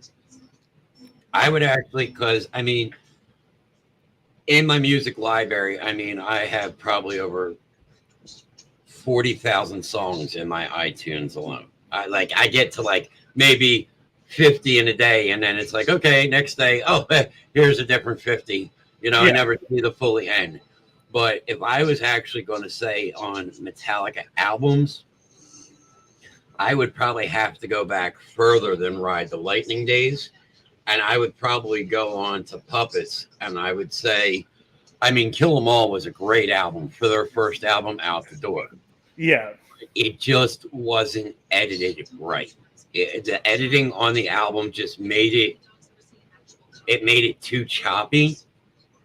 If I could describe it that way. But I would say I'd have to go to the days of Master of Puppets and go with Sanitarium. Another great song. Jeffrey. I have one. Marco. I'm not a big Metallica guy, but I was going to go For Whom the Bell Tolls because everyone thinks about Enter Sandman, but For Whom the Bell Tolls is, you know, a faster song and a little more to their core about this. The song's gonna kill all the fake people, and just that dun dun dun and the bells and the arrangement of it. It's so I mean, that album Ride the Lightning was actually it was a phenomenal album. They finally got the right company to mix the album the right way. It was nice. It was clean cut. But I mean, it's like you said, when they did And Justice for All, they finally did their real first music video with One. And they tried doing that whole storyline, which, don't get me wrong, is really good. But unfortunately, storyline does not work for Metallica. Storylines work for bands like Queensryche, because you've got like Operation Mindcrime. which is all one big story. Then you've got Operation Mindcrime 2, which continued the story, and Empire, which is all one story in itself. But the Black Album was just so over fucking played, and then they just changed course and they went with something like, you then Load and Reload were again, they were getting played out, but it was always the same thing. And then they went to, well, we need to change up, and they went to like Saint Anger. I fucking hated that album. Nothing came off of Satan Anger that was able to be put on the radio. And the same thing with Death Magnetic. And now there's another album out there that a lot of people didn't even know about. It's called Null. And the newest album they just put out, don't get me wrong, I downloaded it because, it's on my Apple, but they're still trying to live an era, and they're trying to bring back the eras that have already gone. Unfortunately, music in today's times now has moved forward. You got to move forward. I mean, you've got Slipknot, and Slipknot has been continuing to do amazing jobs with what they do. Yeah, that Slipknot has, like, there are a lot of bands that they they progress their sound. Like if you go back and listen to those first two Slipknot albums, the self-titled album and Iowa, Iowa is still, to a lot of Slipknot fans, one of their best albums. One of the heaviest they put out was Iowa. It was heavier. Yeah. It was heavier than self-titled. And then you go to Volume 3, which is the album Corey got sober on, and the lyrically it's different, melodically it's different. Everything about it is it's an evolution of the sound. And then on through All Hope Is Gone, which was not their best album. It's an album they were very honest that they hated that album. It was the first album. Went through a lot of struggles in that album, and it was the first album they ever recorded where they were able to go home and like see their families and their kids, and not like states away, secluded from the world, secluded from their friends and family. They were able to go home. They didn't record most of it together. Like Joey recorded his drums after it was all done, so there was no camaraderie making that album. And then you go to Point 5, which kind of was a very nice mixture of Iowa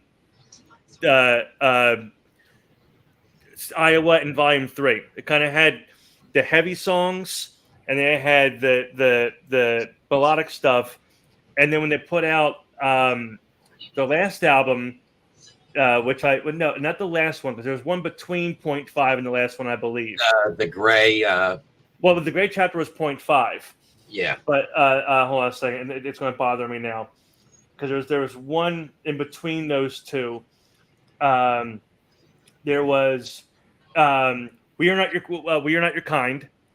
Yeah. Which kind of that one leaned more into the heavy, and then the last one they put out at the end so far.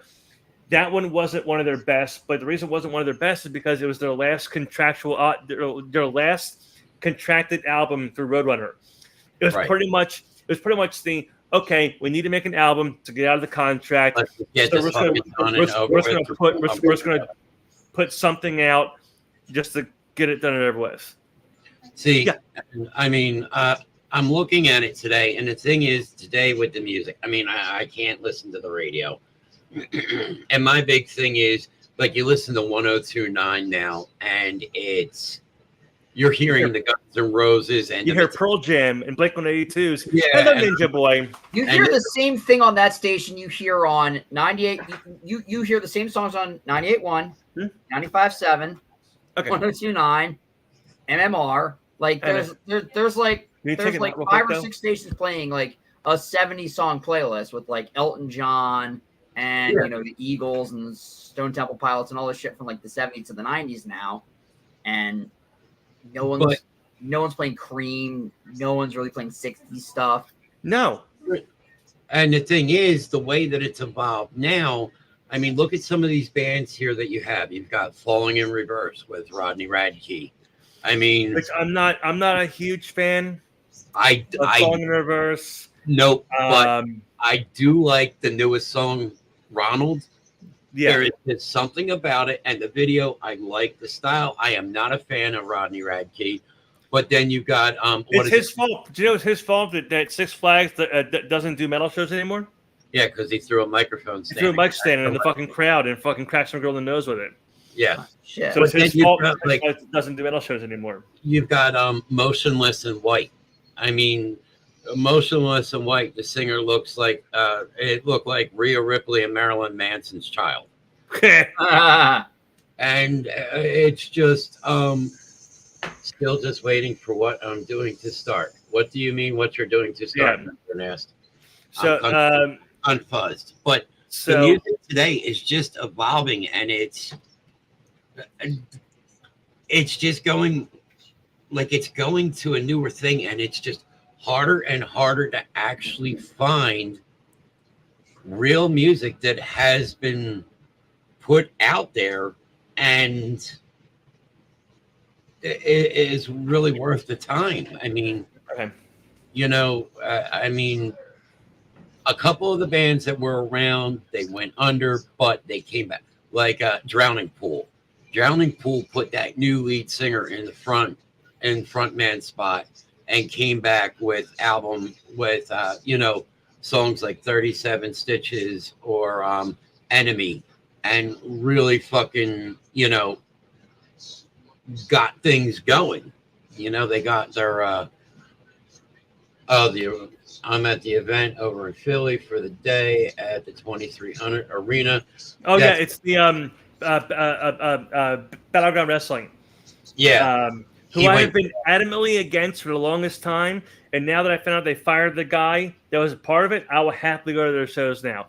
I refuse to go to their shows because they had one guy working for them, and because of that one guy working with them, I refuse to go to their fucking shows.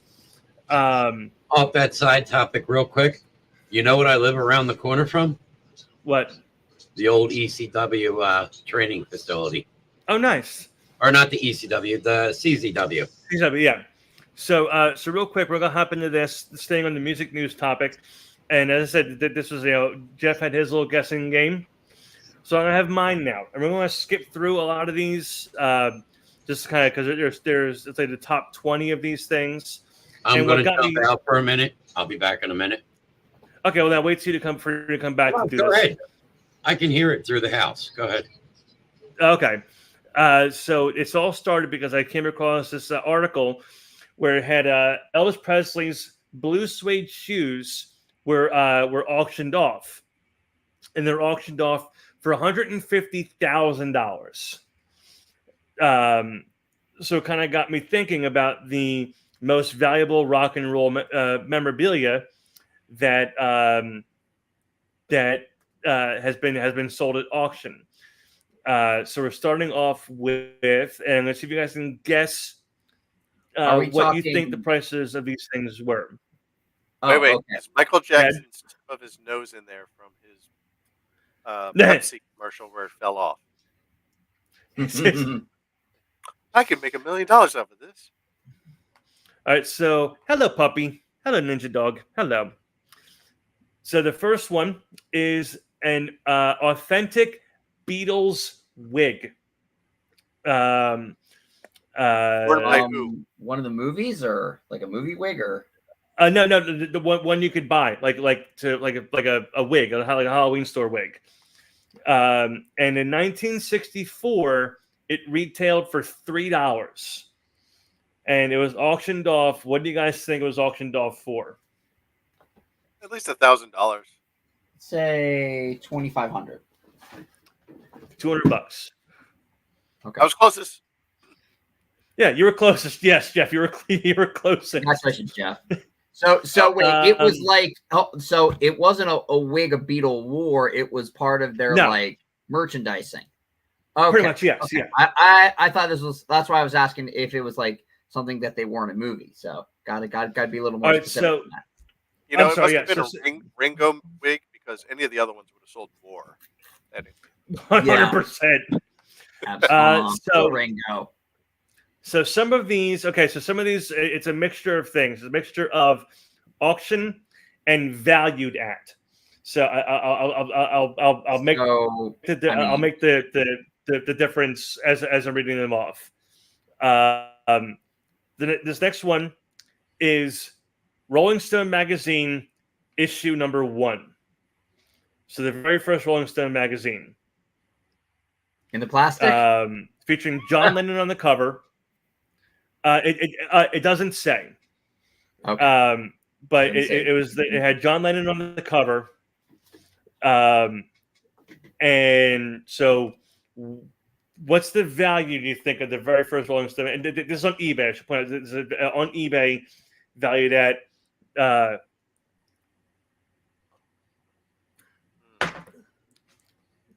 and what I will tell you is that it's valued at under $1,000. Okay. Valued at So we'll say it's sold for $1,500. So all I have on here is the valued amount. It doesn't say what it was sold for. Oh, okay. So that's the valued amount on eBay. 500. You're close. Okay. It's 400. It was valued at 4. Okay. So I'm going to say it's valued at 4. All right. So here's a fun one. The Beatles 1966 Candlestick Park concert ticket. Oh. Okay. And again, this is another valued at, not what it's sold for, what it was valued at. And just to point out that this was on Monday, August 29th, 1966, at Candlestick Park in San Francisco. It was a lower stand admission, and it was $4.50. Wow. The tickets for JFK wasn't that the same year that they played JFK? I think so, yeah. Okay, so those tickets were Candlestick Park was huge. These are, it was a football stadium.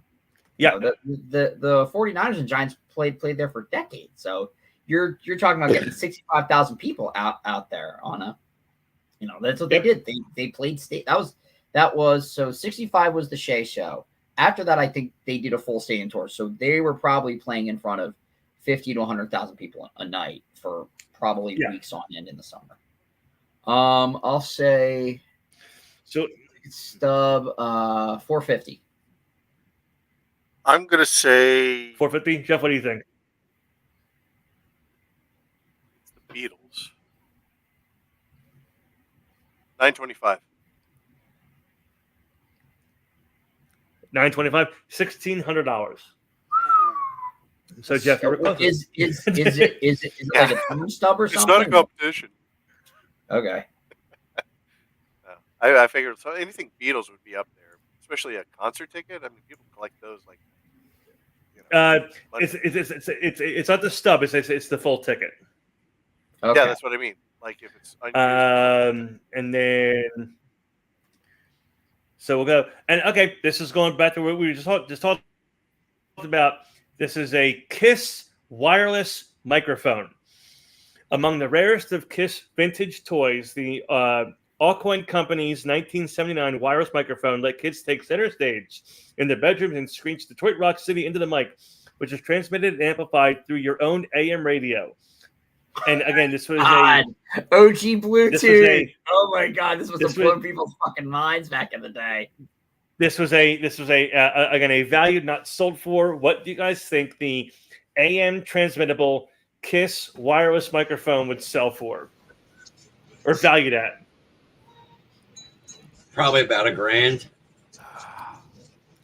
Oh, welcome back, Grim.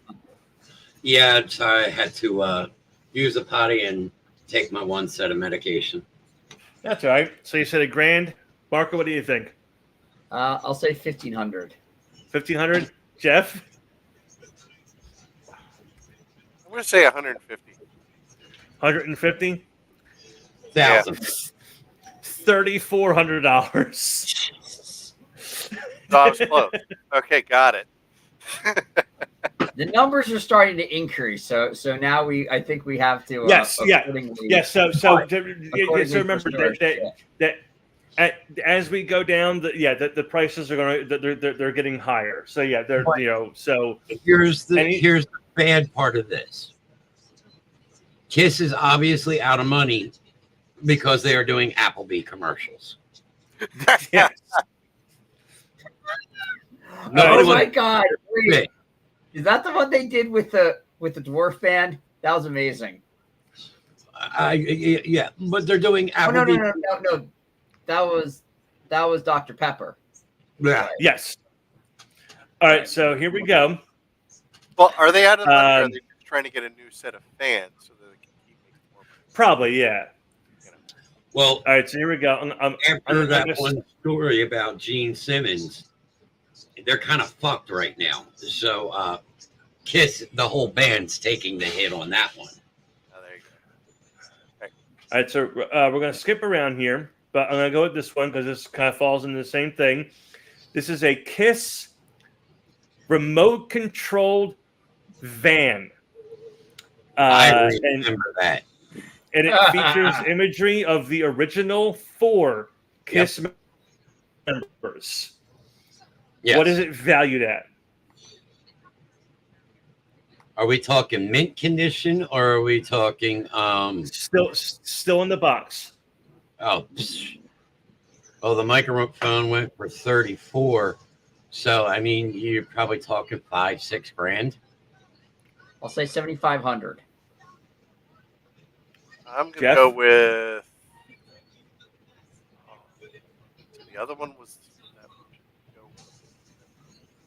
Carry the one. I'm gonna go with 6,500. 6,500. So Jeff, you've been the closest every single time so far, but I will say that Alan hit the nose on the head. $5 grand. Wow.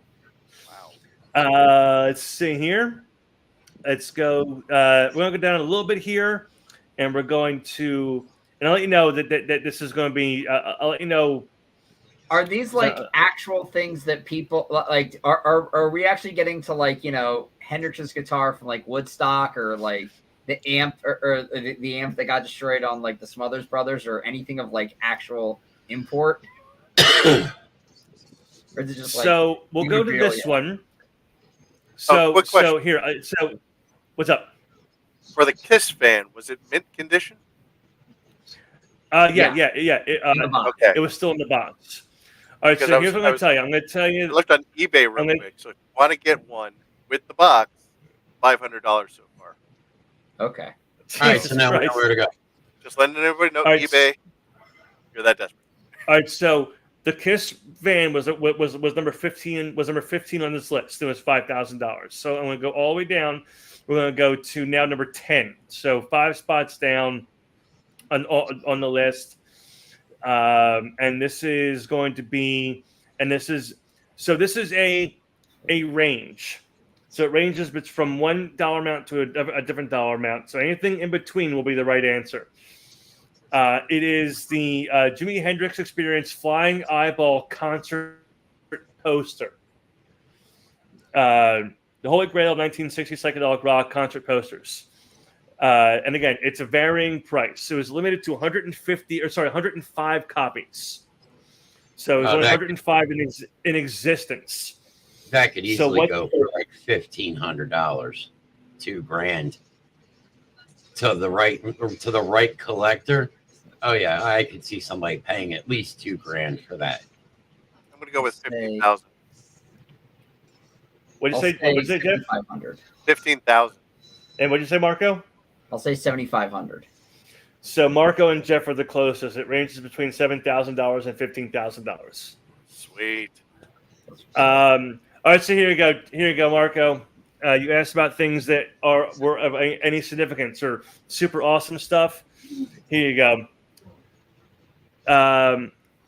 Ziggy Stardust's stage-worn costume. Ooh, yeah. Now we're talking. Oh my God. That's money. And it was auctioned off in 2007. So this one wasn't auctioned. So what do you think it auctioned off for? 50 grand, easy. Now, which is it? The original Ziggy Stardust tour, or I'll share the screen just so you can see the picture of it, and I'll hide the price. So yeah, it was this one. Oh God! Wow. Okay. Yeah, I mean, so that is I think Warren probably bodily fluids stains included. I think that's probably at least $100,000. All right, so Marco, you said what? You said 50, and Grim said 100,000. Jeff, what do you got? I'm gonna go with 29,000. Jeff is the closest, 21.5. Really? Okay. Wow. In 07 because he was still alive. Okay, yeah. Nowadays it would go for a lot more. Yeah, because now that he's passed, and that memorabilia is becoming harder and harder to find. I would be curious what they have at the Hard Rock Casino, which is an absolute shithole, but they have a lot of cool stuff there when you don't go around the casino or the terrible food places. But they have like a lot of older, like, stage worn stuff and guitars and stuff. I'm curious what of their collection has the highest value, or at least has the highest insurance value.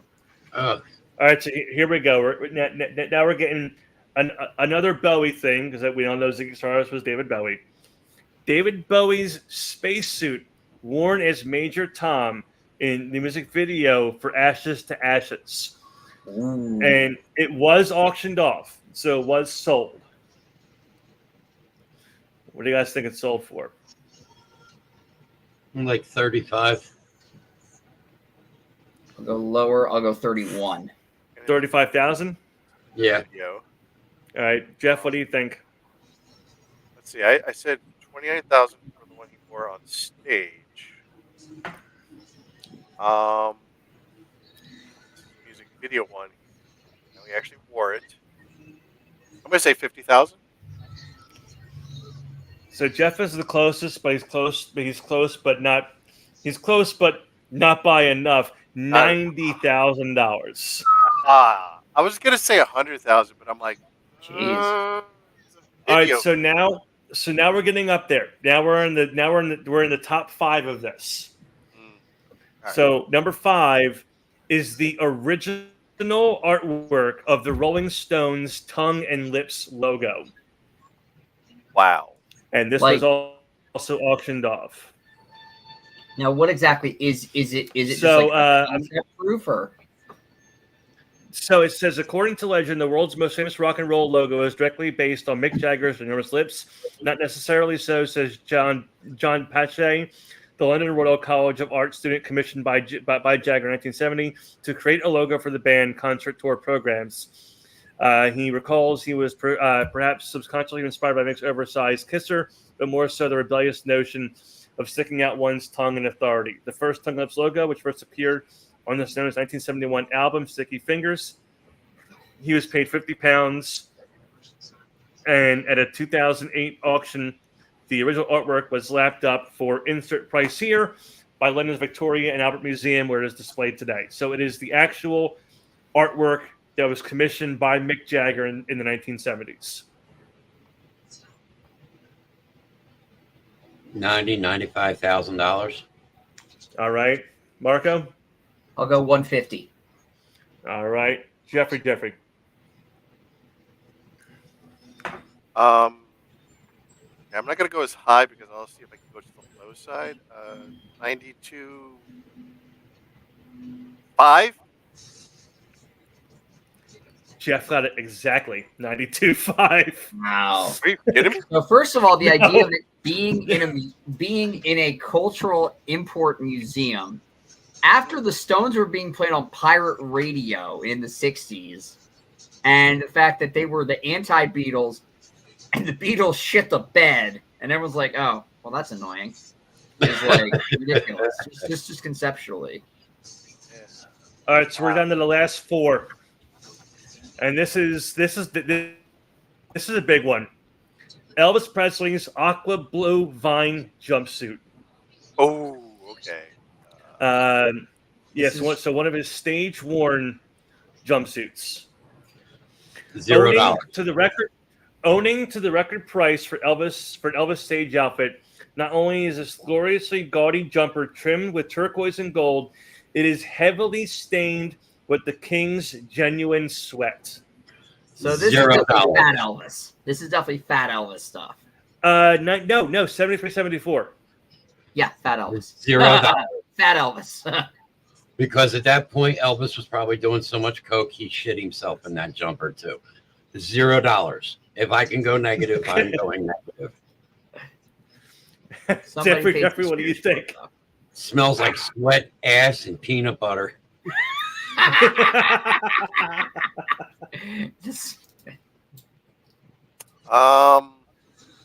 I'm going to go for $1 million. $1 million? Yeah. I'll say 150. Marco's closest. $325,000. Who bought it? It doesn't say. It was peanut butter and banana.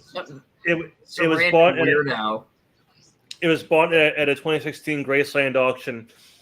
So we have the last three now. Oh, he took that home. You know, he was sniffing the ass in that one. So these put it three in are on. big. I'm the king now, baby.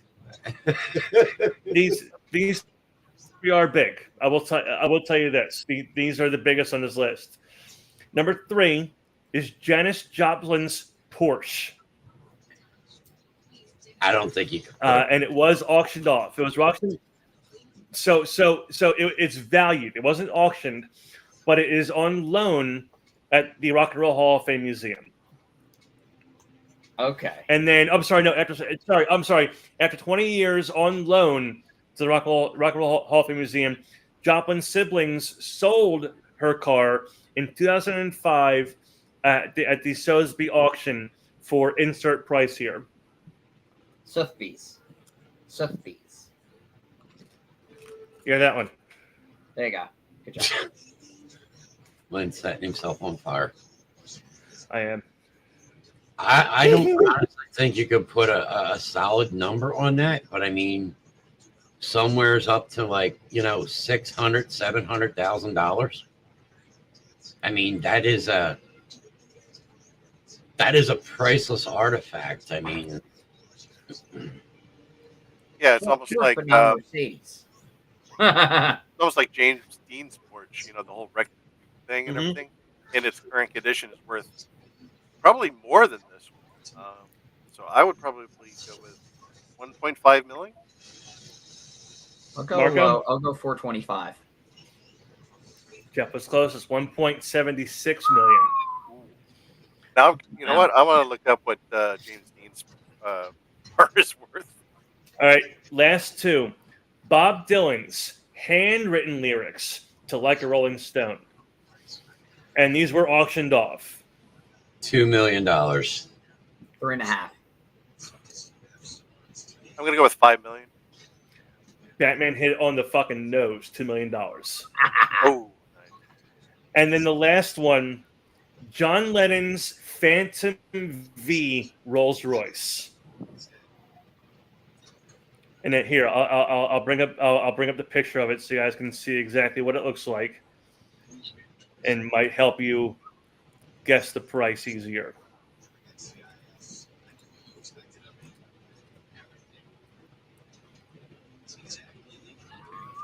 I have a price more than the four of us will ever see in our lifetime. Can confirm. Can confirm. I'd say you're probably maybe 10 million, 15 because it's John Lennon. I don't know if I go that high. 5 million? We're talking John Lennon, the leader of the Beatles. I keep thinking about it. It's like John Lennon. Yeah, he was. I'm going to go with 2 million. No Tongue kinda longer chopped, alive. No longer alive. That thing looks like it's probably been kept in mint fucking condition. Oh yeah, never driven. So It's probably still got extremely low mileage on it. So I mean, yeah. So real quick, I have to read you this. Dubbed by Psychedelic Rolls for its custom hippie trippy paint job, John Lennon's LSD-inspired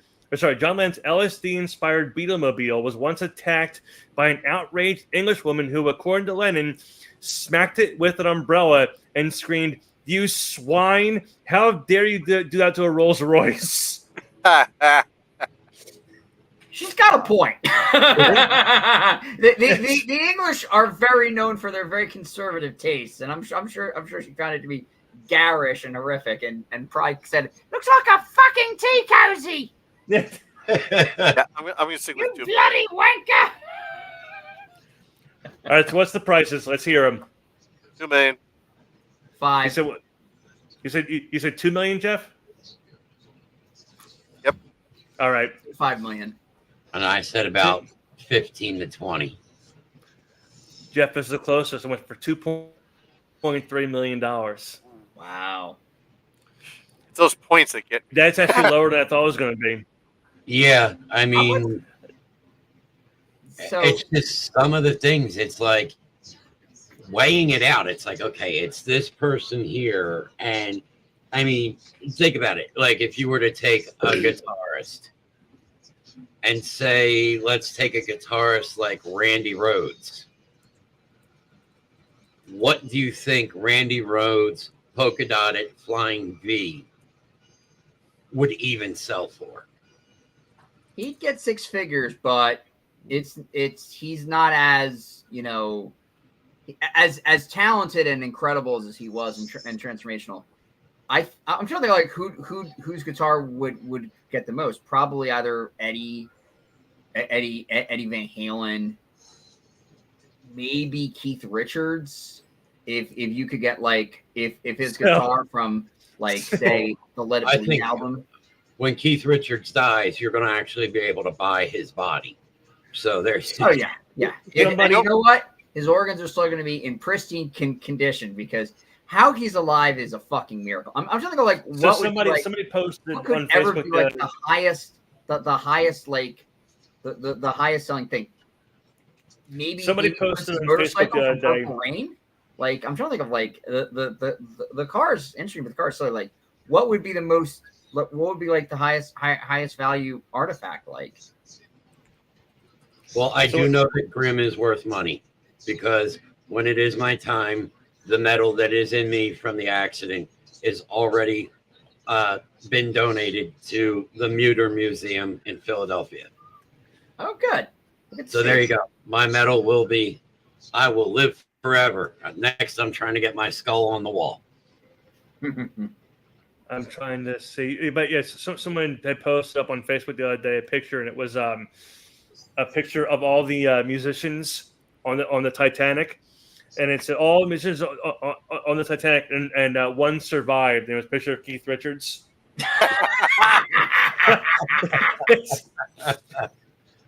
That's why he does drugs. Okay. Keith was floating on the door. Yes. Fuck you, Rose. This is my door. This is mine. Piss off, bitch. So real quick before we end the show, I have one quick promo to play because this is the first time I'm going to say this. I have double duty today.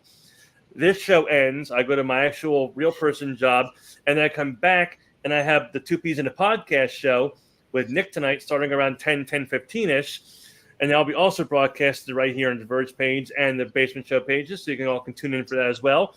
But this is a quick promo for that show, and we're going to come back and give our goodbyes and our plugs for our other shit. Hang on a second.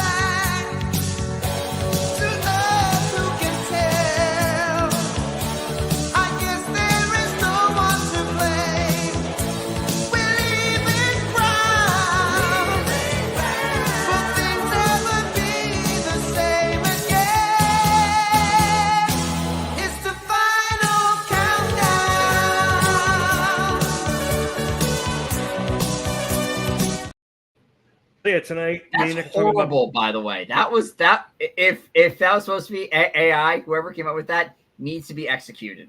It was not AI. That was. I mean, that was Europe. That was. It sounded like Ozzy. That was Lynn in the closet. Lynn did Well, that. No, it might have been garbled as shit because of the audio, but it was original. Okay, there we go. Yeah, really. Well, it's also the age that we're in, everything that gets remixed and shit like that. So because that song they play a lot on 98.1, a lot on MGK, and it's like you know those like really high notes. The worst part is we all have the Dragon to thank for bringing that song out of the mothballs during his indie tours. Yes. And what makes it worse is none of us have the hair anymore, so it's not like we can. Yeah. It's like. I mean, I do now. I got the hair still. I can still headbang, but I don't anymore. It fucking hurts my goddamn head. I But don't know why there's nothing there for it to rock around. Yeah, I know it's that's it's the problem. There's something in there that's jiggling around, banging against the walls. It's just the water. Slush, slush, slush, slush. Yeah, but yeah. So Nick and I tonight, and Mark or Batman, I was talking about before the show started. We're talking about bands that got better or worse when founding members left the band, and there's a lot of bands we'll be talking about tonight, and then the other nonsense we discuss on that show as well.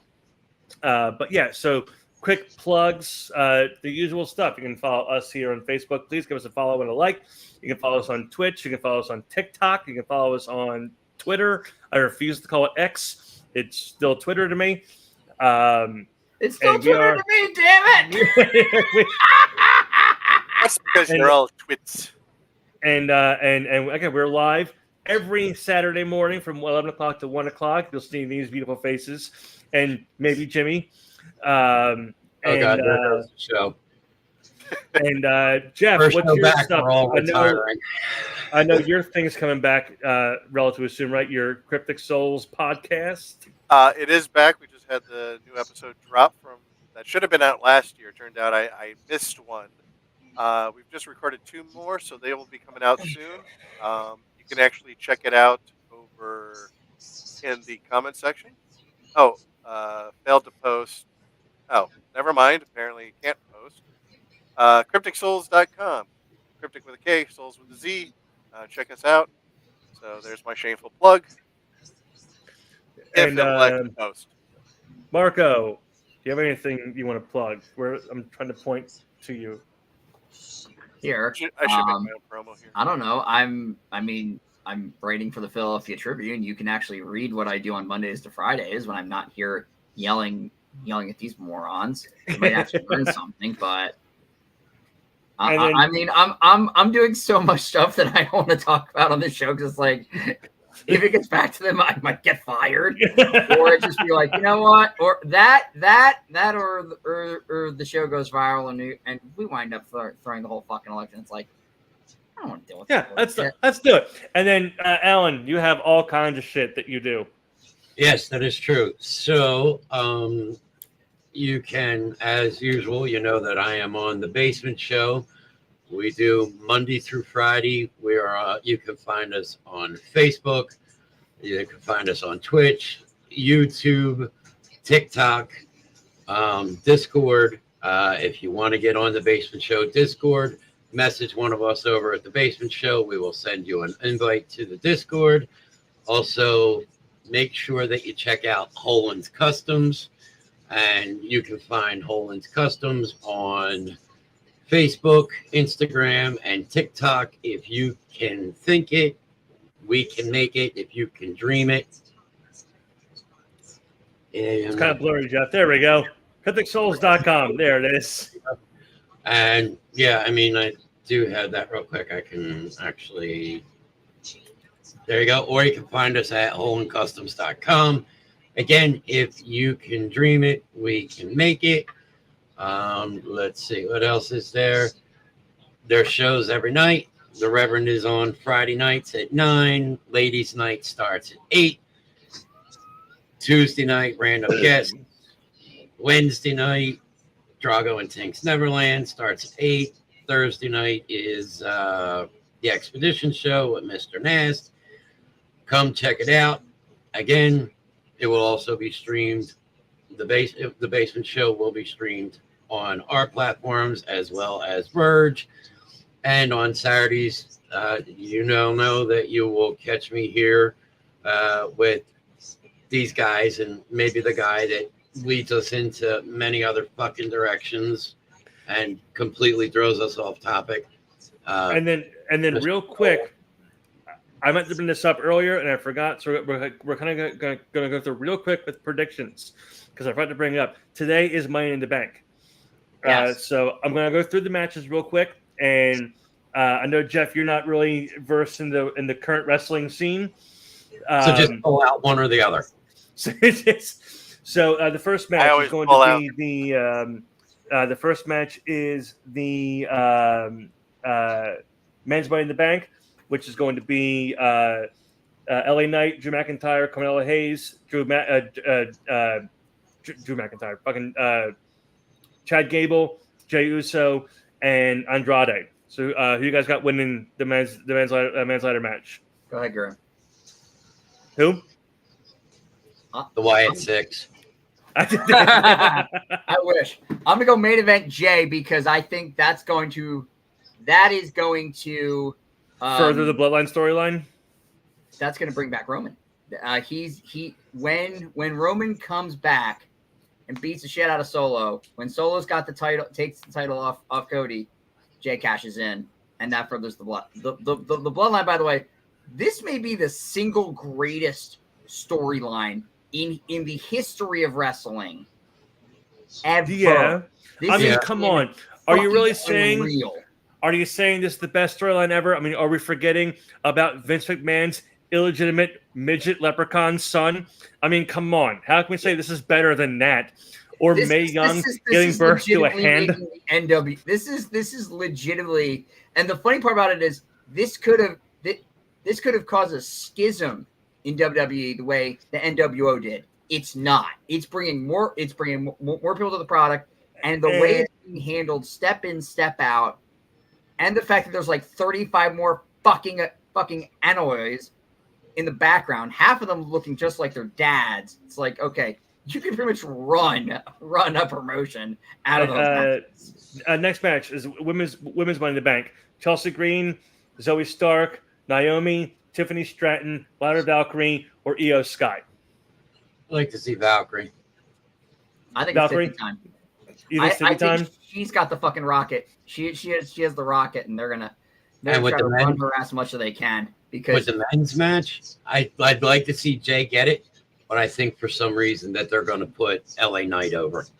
Yeah, I'm thinking LA Knight or Chad Gable. God, I don't want to see Chad Gable. So, and then of course you have the triple threat match, or not triple threat, the 6-man tag, Cody, Orton, and KO. Kevin's going over. And then against the Bloodline, they're going over. That's easy. Rollins versus Priest. I think Rollins gets the belt back. Okay. It wouldn't shock me if Priest wins, but I think Rollins is going to get it back.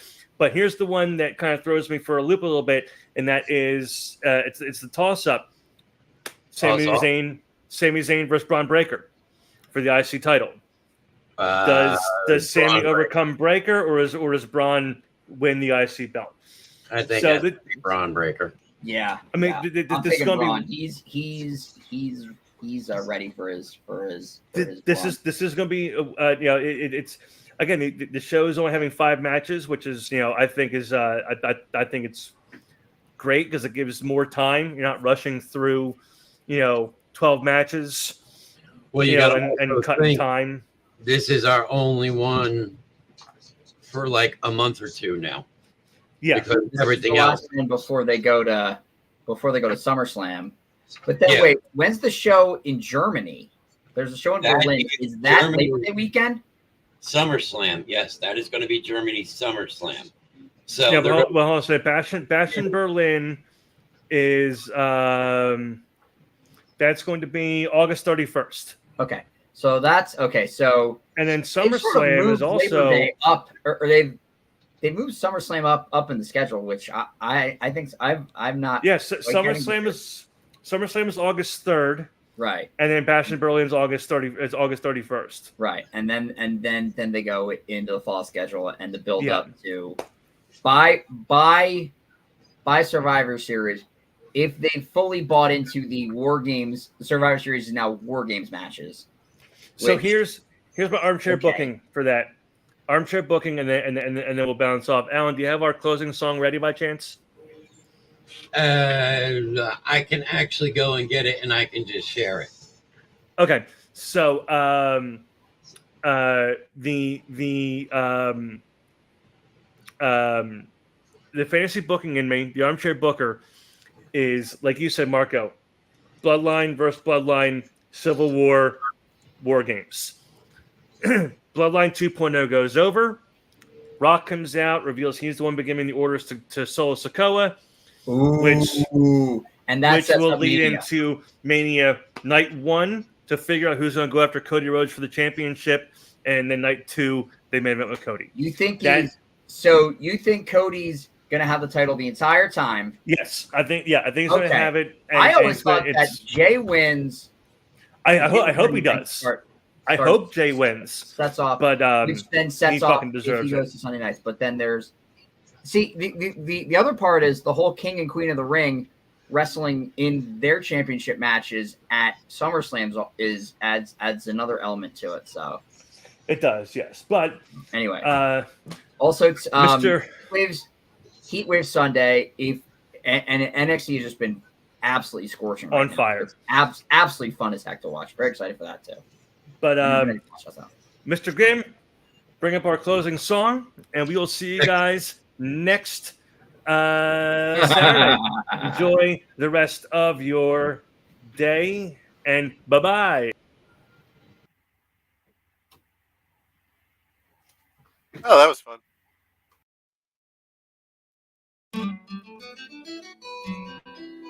Some things in life are bad. They can really make you mad. Other things just make you swear and curse.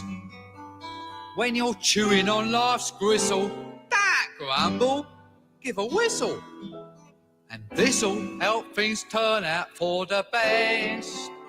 And always look on the bright side of life. Always look on the light side of life. If life seems jolly rotten, there's something you've forgotten, and that's to laugh and smile and dance and sing. When you're feeling in the dumps, don't be silly chumps. Just purse your lips and whistle, that's the thing. Hey, always look on the bright side of life. Come on. Always look on the bright side of life. For life is quite absurd, and death's the final word. You must always face the curtain with a bow. Forget about your scene, give the audience a grin. Enjoy.